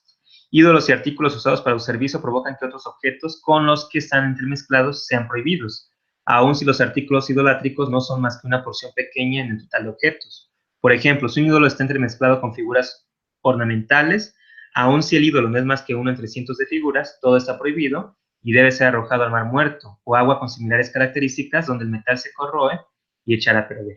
Entonces tienen que ser destruidos. Todo lo que es de idolatría. Si uno encuentra las imágenes del punto anterior, o sea, lo que se habló sobre dragones y demás, sobre artículos menos preciosos, son permisibles porque se puede presumir que fueron confeccionados con propósitos artísticos y que son simplemente ornamentales. Entonces aquí, por ejemplo, un plato de estos livianitos que traen dibujos, probablemente es algo artístico, que pertenece a la cultura, ¿no? Pero a ella se le da una característica diferente. Pero si eso puede llegar a despertar el hecho de que nos conectemos con la idolatría que hay detrás, omitirlo. Entonces, la sugerencia es no tener ese tipo de utensilios, ornamentos o adornos. Si una persona encuentra dinero o vasijas sobre la cabeza de un ídolo y si los ítems aparentan estar ahí como una expresión de desprecio, entonces está permitido usarlos. Por ejemplo, son permisibles un bolso encontrado colgando del cuello del ídolo, una vestimenta cubriendo la cabeza de este o una vasija cubriendo a manera de casco la cabeza del ídolo. Obviamente estos ítems fueron puestos allí para desgraciar al ídolo. Por supuesto, si esos objetos se presentan allí como dando honor al ídolo, quedan prohibidos. De igual manera, solo hecho de estar con el ídolo ya los hace, en base a lo que leímos anteriormente, serían ya prohibidos. Entonces, se establece que quedan prohibidos cualquier objeto que tenga el ídolo. Si en un jardín o en una piscina hay un ídolo ornamental, uno podría usar ese jardín o piscina en tanto que no sea expresamente para el beneficio de los sacerdotes del ídolo. Pero si es para los sacerdotes, su uso está prohibido. Entonces no podemos obtener beneficio de nada que es idolatría. Si el jardín o la piscina están allí para el ídolo y para la población en general, uno podría usarlos, aun si los sacerdotes también los usan, en tanto que no haya que pagar algún derecho. ¿Por qué? Porque no podemos pagar por la idolatría. Entonces aquí también es importante hacer mención de que va a haber muchas cosas, de alguna manera que lo que vamos a ver aquí, el espíritu de la ley principalmente es que yo no debo hacer pensar o hacer creer a las personas que soy un idólatra. Por eso me voy a dar cuenta que si es ocupado por sacerdotes y por el público en general, no necesariamente lo conectan con idolatría. Por eso se me permite usarlo. Porque yo tengo que cuidarme de no caer en cosas que puedan hacerme como que soy igual y acepto la idolatría. Está prohibido hacer negocios con una tienda cuyas ganancias son usadas para el mantenimiento de un ídolo. Sin embargo, si las ganancias las colecta el gobierno, el que a su vez provee para el mantenimiento del ídolo, entonces es permisible hacer negocios con la tienda. Pues en forma indirecta se permite. De igual manera, mejor abstenernos, ¿no? Si se da el caso en que aquellos que están involucrados en el mantenimiento de ídolos colectan impuestos para necesidades de los ídolos, entonces está prohibido pagarles cualquier tipo de impuestos. Sin embargo, si las ganancias van primero al gobierno, que a su vez deriva dinero para el mantenimiento de ídolos, es permisible pagar tales impuestos. Pues en términos generales vemos que actualmente no es una cuestión tan idolátrica el gobierno. Hay algunos lugares todavía donde, tristemente, por ejemplo, yo cuando fui a sacar la visa, se me pidieron fe de bautizo. Y digo, fe de bautizo, ¿y para qué quiere mi fe de bautizo? No es que la iglesia da fe de que usted realmente es mexicano. ¿Cómo? Entonces mi acta de nacimiento no la querían hacer válida y decían que querían la fe del bautizo a una carta del sacerdote de la iglesia en la que yo estaba. Dije, bueno, y si no soy católico, ¿qué hago? No, me subieron los hombros, ¿no? Así que pues ni modo, no se puede, ¿no? Entonces vemos que esas cosas todavía hay en algunas dependencias de gobierno, se puede llegar a dar. No fue la visa, fue para el pasaporte. Pero ahí está involucrado con otros fines, ¿no? Pues se quedaron de alguna manera, yo creo que muchas cosas obsoletas, que no se han cambiado en la ley, ¿no? Y entonces ahí hay que hacer una revisión, ¿no? Pero sin embargo, pues sabemos que en realidad no les interesa, ¿no? Si uno es o no es, porque la iglesia ya no tiene el poder que tenía antes. Pero de cualquier forma siguen en las leyes mexicanas, ¿no? Así que uno puede decir que es vergonzoso esa parte. Sí. Ok, entonces vemos que si el gobierno es el que recibe, se podría dar impuestos. Por esa razón, entonces concluimos que tenemos que pagar impuestos. Pan que ha sido entregado a un sacerdote idólatra es permisible porque ese pan no ha sido ofrecido al ídolo, sino que es propiedad del sacerdote. Entonces, mientras no se ofrezca al ídolo, es permisible el alimento. Sin embargo, pues bueno, ya hemos visto algunas leyes dietéticas que nos van a limitar en muchos aspectos, ¿no? Entonces, también para fines prácticos, no. Velas de cera que fueron encendidas delante de un ídolo con propósitos ornamentales están prohibidas aún después de que hayan extinguido, porque la intención puede haber sido reencenderlas. Pero si fueron apagadas sin la intención de volverlas a prender, podrían ser usadas. Pero como no lo sabemos, no las usamos. Sin embargo, si las velas fueron apagadas efectivamente sin intención de reencenderlas, no podrían ser usadas para honrar a Dios o para cumplir un mandamiento. Por ejemplo, para tener luz para estudiar las 7 leyes de Noah. Entonces, no, todo esto está en Mishneh Torah. Lee su idolatría, capítulo 7, ley 17, y Jochma Dan, lee su idolatría, capítulo 86, ley 3, 84, ley 9 y 84, ley 10. Cualquier cosa que no pueda ser creada por el hombre, aun cuando sea venerada, es permisible de usarse. Por tanto, si los idólatras veneran montañas o colinas, árboles que crecen de forma natural o que fueron plantados como frutales, pozos públicos o animales, eso no los vuelve prohibidos. Y está permitido comer fruta que ha sido venerada en tanto que permanezca en estado de crecimiento natural, pegada al árbol o rama, y es permisible comer animales reverenciados. Un animal que está designado para ser usado como una ofrenda idolátrica podría ser consumido como alimento en tanto que esto sea antes de que sea ofrecido. Pero una vez que el animal ha sido usado para el ídolo, aún en la forma más ligera, se transforma en prohibido. Por ejemplo, si el animal ha sido faenado para idolatría o ha sido intercambiado por un ídolo, o si ha sido cambiado por algo que fue cambiado por un ídolo, está prohibido, supuesto que en esas instancias es monetariamente equivalente a un ídolo. Entonces vemos que mientras no sea ofrecido, se permite un animal y un alimento. Una vez que ya es ofrecido, queda en la categoría de prohibidos. Pero nuevamente, como tenemos una ley que dice no comer un animal con vida, inclusive aunque se lo faenen ellos, a lo mejor provocan sufrimiento. Entonces no podemos ingerir ese alimento, por lo tanto queda prohibido. En la situación anterior se asume que el animal es propiedad de la persona que lo usa para idolatría. Pero cuando una persona toma el animal de otra persona sin permiso y lo faena para idolatría o lo intercambia, el uso de ese animal sigue siendo permisible. Una persona no puede provocar que algo que está fuera de su propiedad adquiera el estatus de prohibido. Entonces aquí esto es interesante. Si nosotros perdemos algo, no debemos de tener el temor de que alguien lo emplee para idolatría. Por ejemplo, perdemos dinero, perdemos, Dios libre, un celular, una computadora, Dios libre, todo ello, y que llegue una persona de idolatría y lo ocupe para idolatría, no somos culpables de ello. ¿Por qué? Porque lo que es nuestra propiedad y haya sido robado, haya sido encontrado, no va a tener la categoría, sigue siendo nuestro. De alguna manera porque nosotros no lo liberamos. Sobre todo si fue robo, porque tenemos la esperanza de encontrarlo, de recuperarlo. Ya si fue que lo perdimos y ahora sí que hacemos como que el duelo de eso que teníamos, decimos, bueno, ya gracias a Shem por el tiempo que me sirvió, que sea bendición para alguien más, ya es de la persona. Si un individuo se postra ante la tierra en su estado natural, el terreno al que se postra no se torna prohibido, pero si cava pozos, zanjas o cuevas en el nombre de la idolatría, ese terreno se vuelve prohibido. Entonces vemos que lo que pertenezca a un idólatra no está prohibido, pero sí cuando lo hagan por idolatría. Entonces todo lo que sea servicio a la idolatría, prohibido. Sí. Si una persona se inclina ante agua que ha sido sacada de su causa natural, por ejemplo, por una ola y sin causa por una zanja, esta agua no es prohibida. Pero si la persona toma el agua en sus manos y entonces la reverencia, entonces el agua se torna prohibida. Entonces hay que tener también esto, ¿no? O sea, aquí, por supuesto que uno aquí no haría eso, ¿verdad? Pero de cualquier manera está aquí escrito, ¿no? Que no puede uno decir ninguna alabanza a este tipo de hechos. Rocas de una montaña que una persona venera son permisibles en tanto que permanezcan en su posición natural, pero si fueron manipuladas y movidas para entonces ser reverenciadas, se vuelven prohibidas. Museos. Museos donde se exhiben piedras ya están prohibidas porque ya son muchas veces para reverenciar a las culturas, ¿no? Y vemos que hoy está tomando fuerza. Muchas personas que están haciendo otra vez los servicios que se hacían a los ídolos de antaño aquí en México. Entonces vemos ahí que se visten como aztecas, se visten como prehispánicos, ¿no? Entonces allí es importante esa parte. Si una persona erigió un pilar o aún si levantó un ladrillo con intención de venerarlo, pero no lo reverenció todavía y entonces otros idólatras vinieron y lo veneraron, está prohibido, puesto que es considerado un pilar idolátrico. Entonces no se puede considerar todo aquello que sea considerado una idolatría, tiene que abstenerse uno de usarlo. Un árbol plantado con el propósito de que sea adorado como un ídolo está prohibido, igualmente prohibidos están sus ramas, sus frutos y sombra y cualquier cosa que pudiera darle a uno algún tipo de beneficio. Este árbol es llamado una Asherá y está específicamente mencionado en la Torah en Devarim 16:21.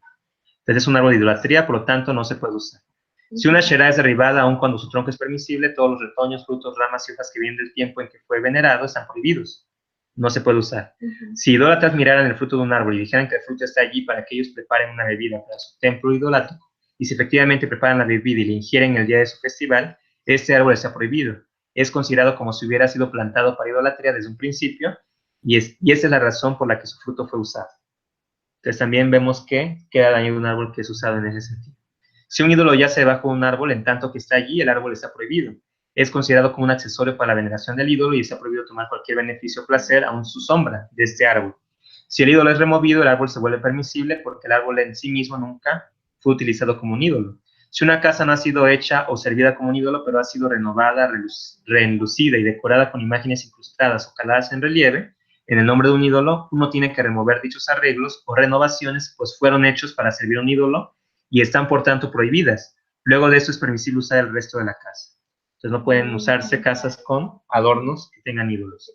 Si alguien trae ídolos al interior de una casa, en tanto que esos estén allí, el uso de la casa está prohibido, pues esta se va a considerar como un accesorio para la veneración idolátrica, una vez que los ídolos sean removidos de una manera que indique la nulificación del estatus de la casa como un accesorio para ídolos, la casa se vuelve permisible. Si los ídolos fueron traídos por una gira idólatra y entonces un israelita los quita de la casa, eso no representa una nulificación porque podría argumentarse que el majida desea que los ídolos permanezcan, aunque el israelita no lo desea así. Por tanto, así como un majida trajo los ídolos a la casa, asimismo un majida debe expulsarlos con el propósito de que dicha acción sea considerada una nulificación del estatus de la casa, como un accesorio de veneración idolátrica. Entonces vemos que en sí tiene que ser, si es un majida el que hace eso, un majida tiene que sacarlo. Pero eso, por supuesto, está, porque tenemos prohibido entrar. Entonces no podemos entrar a una casa donde haya ídolos. Entonces por eso es que esa es la regla, ¿no? Entonces, si yo convenzo a la persona de sacarlos, ya estoy ganando mucho. Igual los puedo sacar, o sea, para fines prácticos, lo que usted hizo fue correcto, en base a esta alhaja. Sin embargo, hay que cuidar también la cuestión principal de no causar daño, no causar dolor, nada más. Una pregunta con respecto al mismo comentario que le dije de las personas, pues a veces igual yo tengo que ir a sus casas a dejar la ropa para que se la miren y eso, y pues sí lo van echando la fría, ¿no? Pero bueno, yo voy o sea, en cuestión de trabajo, ¿no? O sea, no hay problema. No. Ajá. No, porque no va a evitar allí, no, o sea, nada más va Nada más temporal. entrada por salida. Sí. Sí, el Eterno es misericordia, sí. O sea, si no sería imposible estar, ahora sí que en diferentes lugares, ¿no? En diferentes casos, porque va a haber mucha idolatría. A ver, déjenme nada más ver aquí, porque ya son las 10 y todavía nos faltan algunos puntos. No tenemos falta, ¿eh? ¿Sí? Sí, yo creo que va unos Entonces, minutos sí, más. sí, sí, me recuerdo. Ok. Hashem, Hashem, gracias Hashem. Sí, que el Eterno le bendiga y guarde, la lleve con bien. Baruch Hashem. Al Eterno. Gracias Hashem. Baruch Hashem, Baruch Hashem.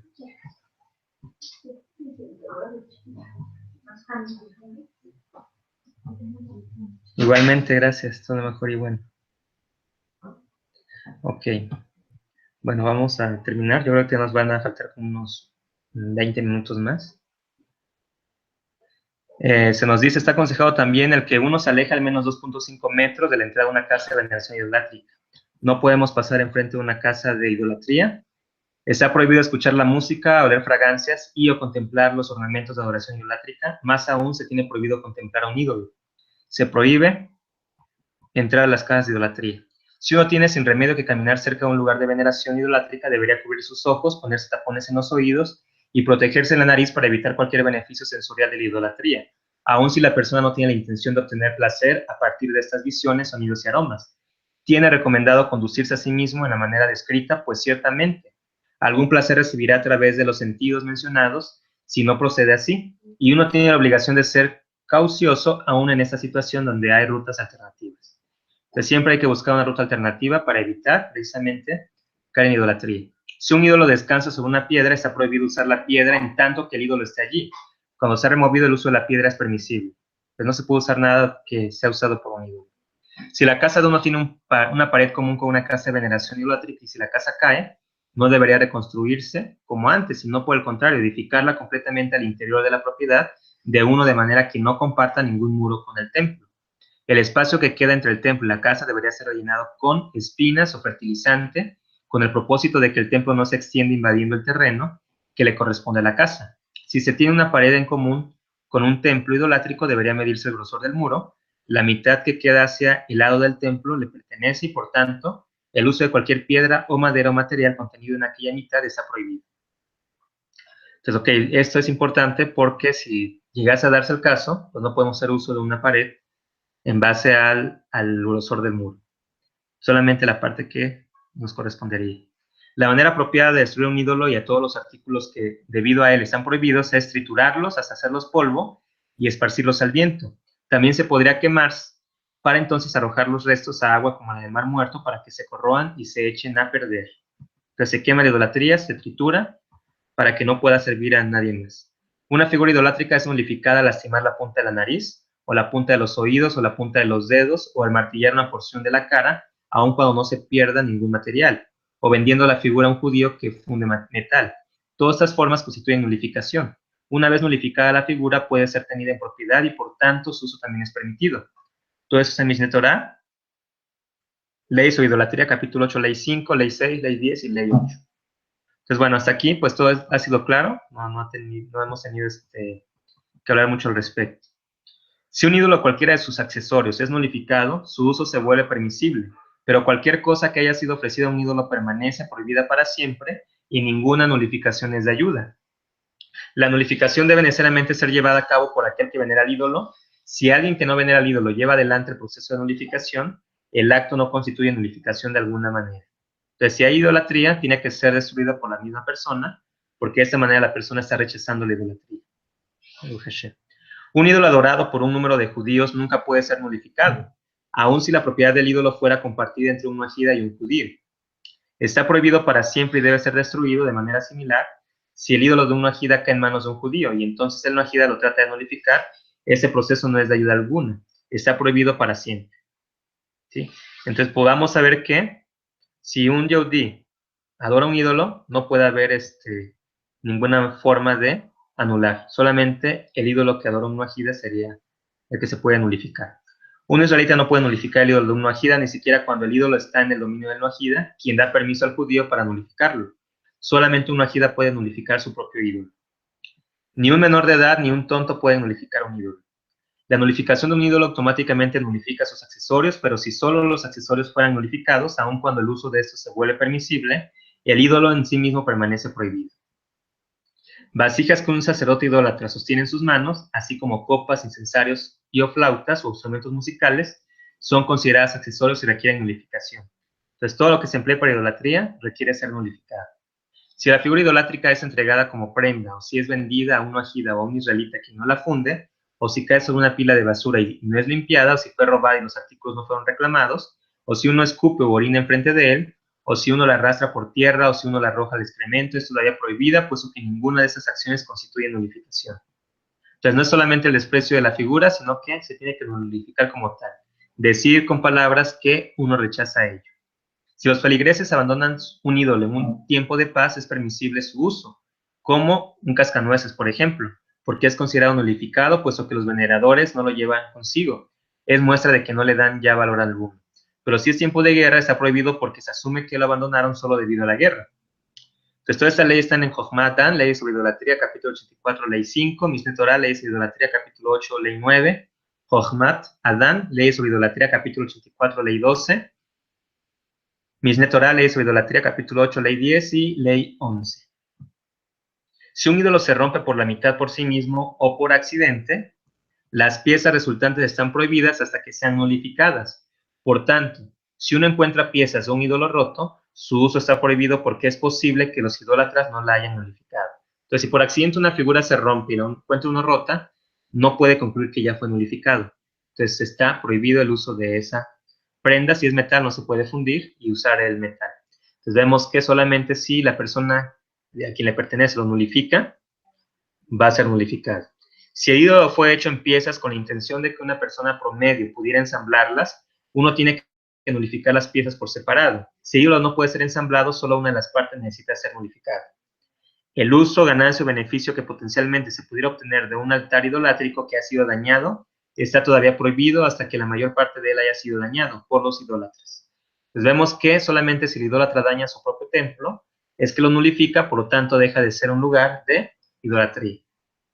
Eso es importante tenerlo siempre claro. Aquel que se consorta con fantasmas o que levanta espíritus para desentrañar cosas ocultas o para saber el futuro, y quien lo hace por elección propia e intencionalmente es culpable de idolatría. ¿Sí? Eso es importante. Mishneh Torah, ley sobre idolatría, capítulo 6, ley 1.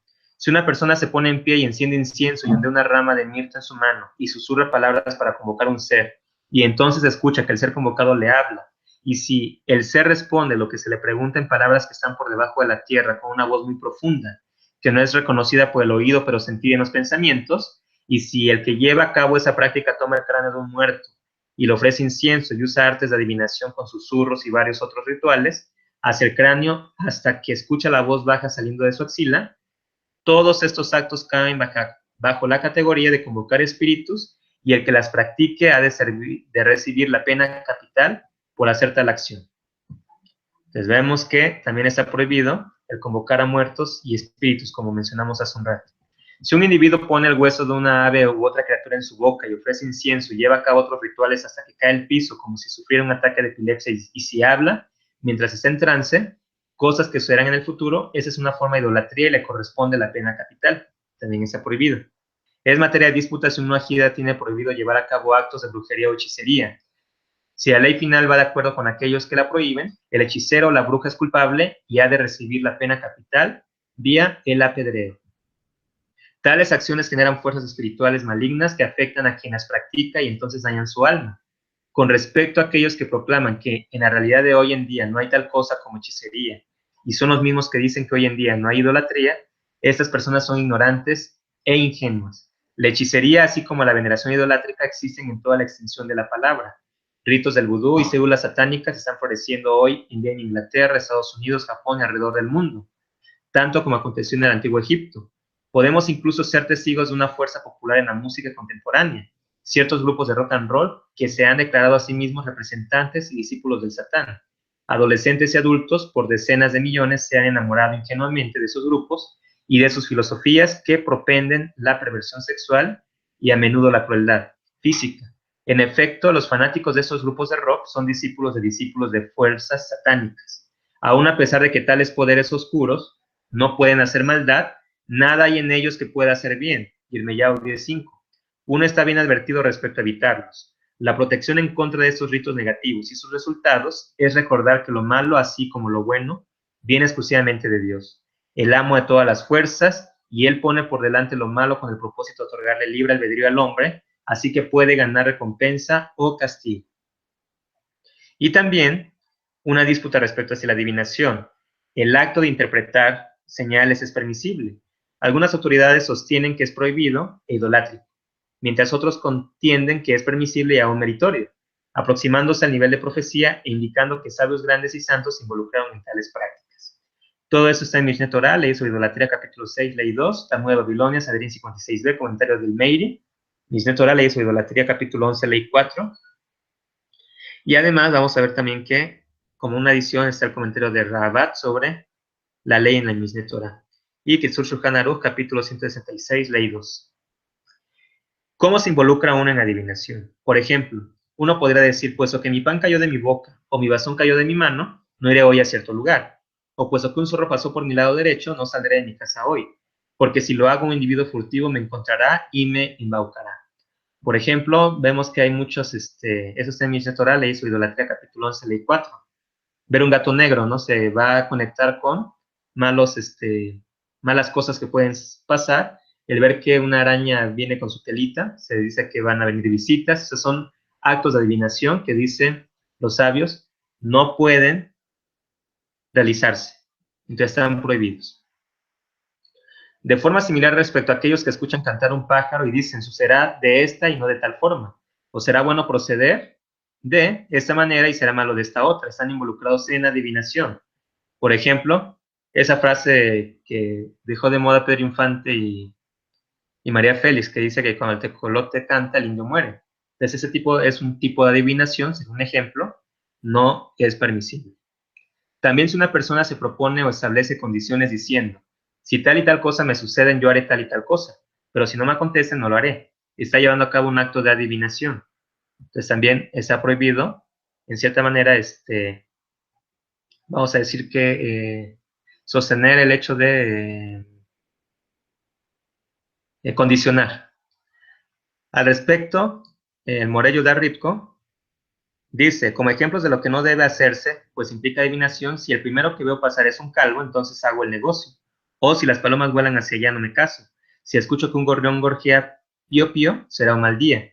Cosas que son bien distintas a tomar en cuenta las variables, condiciones, textos y contextos, y evaluar racionalmente cuál es el posible escenario de acción y las probables consecuencias que acontecerán si se toman o no determinadas decisiones. ¿Comprende la diferencia? En los primeros ejemplos, uno quiere penetrar el velo del misterio por venir por medio de operaciones que bien podemos calificar de mágicas, pues nada cierto relaciona los eventos usados como señales con los acontecimientos futuros. En lo segundo, uno hace uso de la razón, experiencia y facultad intelectiva para vivir el presente de modo tal que no perjudique el futuro y en todo caso mejorarlo. La Alajá 5, que el traductor transcribe entre comilladas del Kitzur, no es una traducción exacta de lo que está escrito en el original, si bien se le aproxima bastante. En esa alajá se nos indica que algunas personas son capaces de reconocer señales de eventos futuros, incluso en cosas que el común de las personas no vincula. El ejemplo clásico es el del siervo de Abraham que fue a buscar esposa para Isaac a la tierra de la parentela de su amo.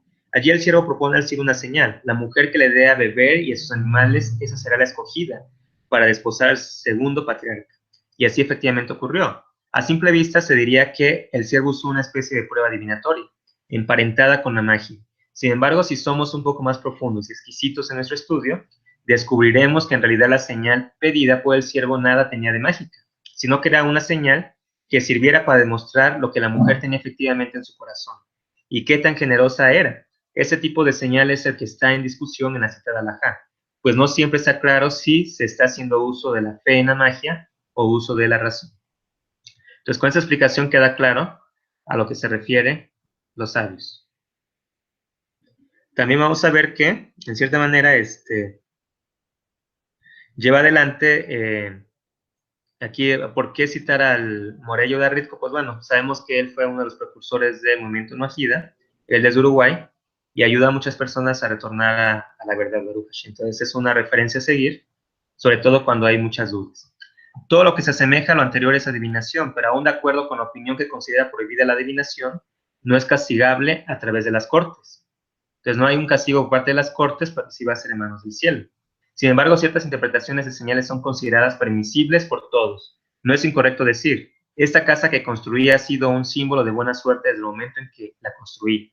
O mi esposa ha sido una bendición porque desde el momento en que me casé con ella, yo empecé a hacer fortuna. O ese animal que adquirí me ha traído suerte porque desde que lo tengo empecé a enriquecer.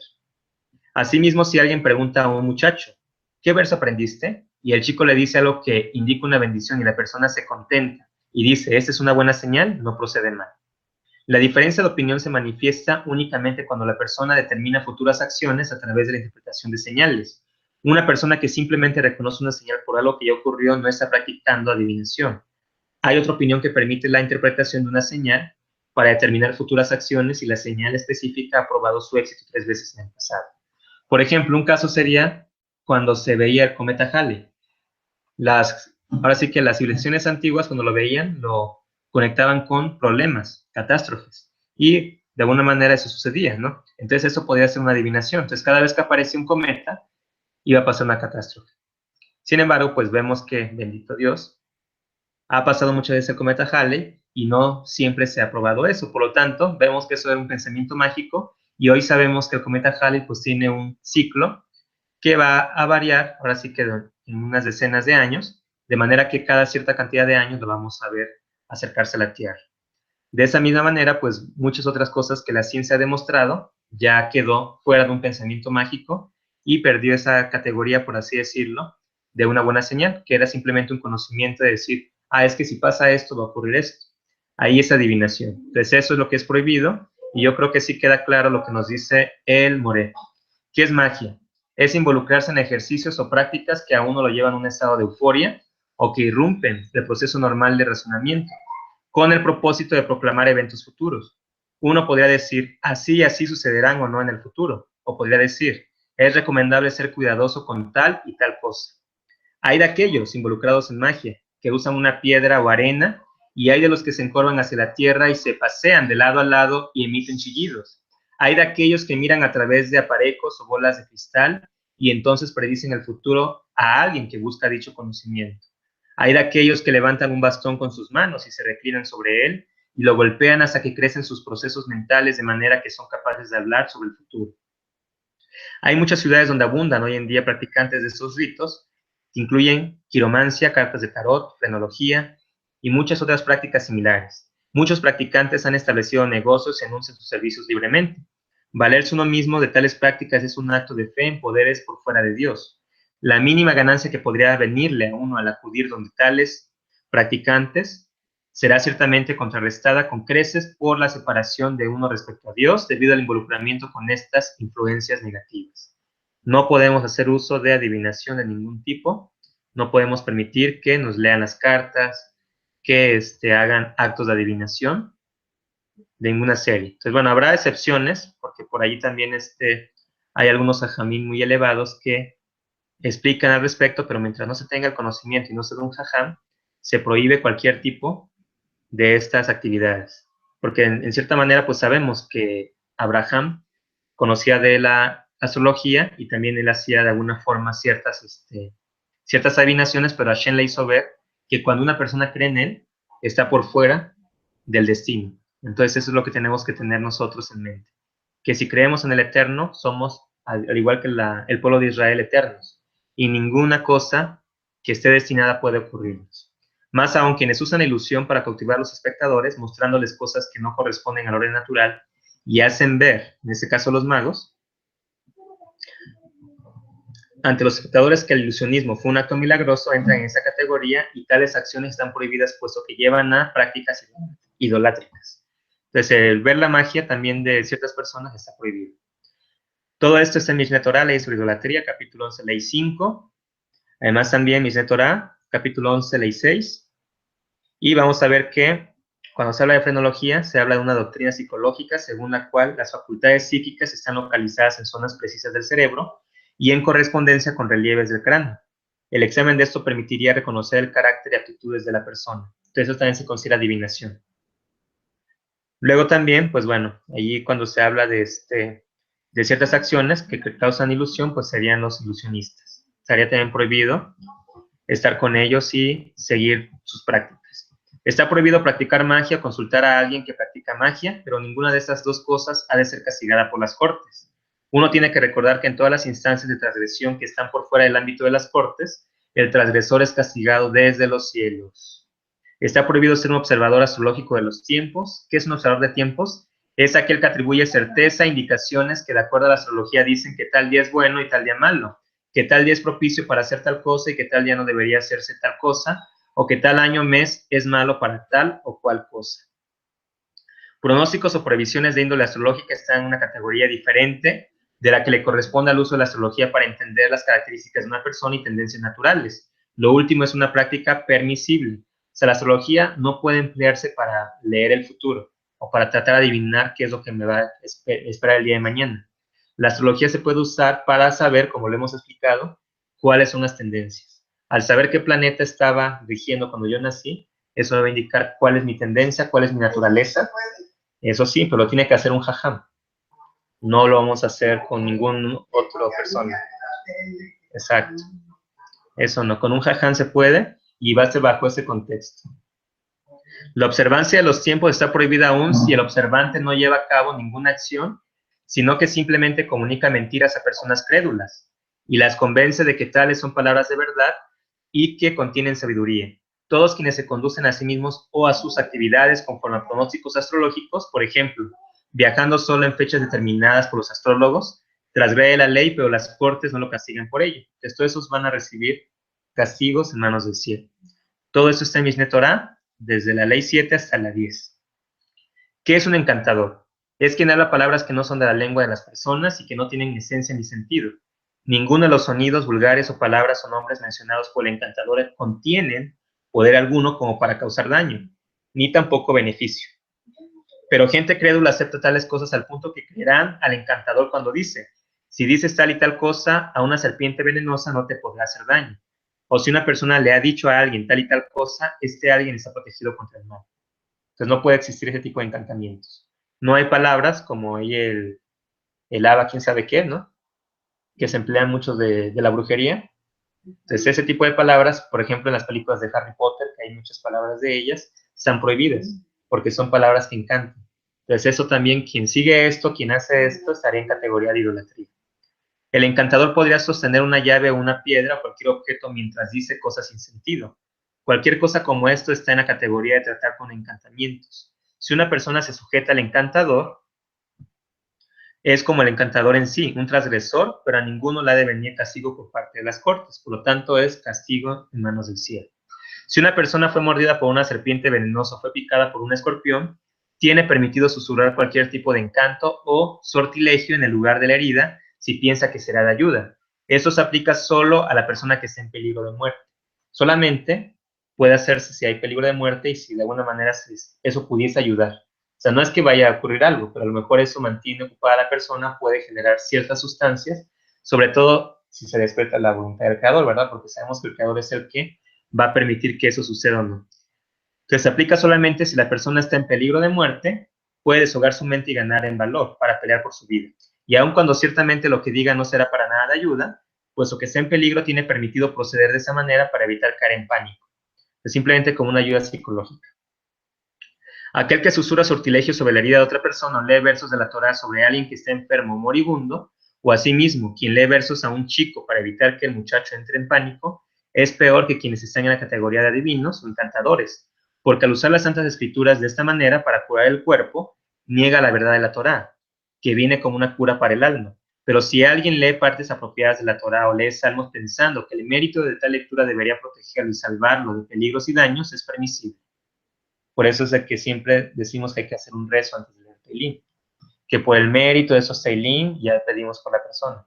Sea sanada, si va a ser operada, que salga bien todo. O sea, ahí se pide, pero siempre agregar por el mérito de la lectura de tales Teilín. Por supuesto, es lo mejor orar a Dios pidiendo protección y cura de toda clase. ¿Qué es la necromancia? Es la acción llevada a cabo por alguien que se mata de hambre a sí mismo y duerme por las noches en un cementerio con el propósito de acercarse a los muertos hacia él en un sueño para que le informen de algo. Entonces, la necromancia también se considera idolatría. Hay también quienes visten ciertas ropas y hablan sortilegios y ofrecen incienso y duermen solos con el propósito de atraer a una persona muerta, en particular para que les hable en un sueño. También eso es necromancia, es idolatría. Inclusive leemos hace rato que aquellas personas que escuchan a los grupos de rock que ellos profesan y dicen que forman parte de un club satánico o una secta satánica, escucharlos también se considera idolatría, porque a través de su música van a traer ello. Entonces, casi siempre la mayoría de las bandas de rock entran en esa categoría.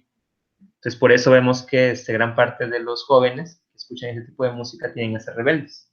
Van en contra de lo establecido por el santo bendito es. En general, todos quienes efectúan varios ritos con el propósito de convocar a los muertos para recibir información están en la categoría de practicantes de necromancia y transgreden la ley, pero no han de ser castigados por las cortes.